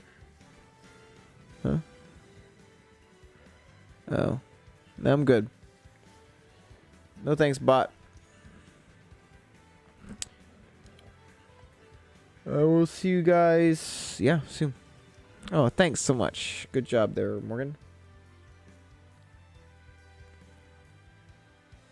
Yep. I'll see you guys soon.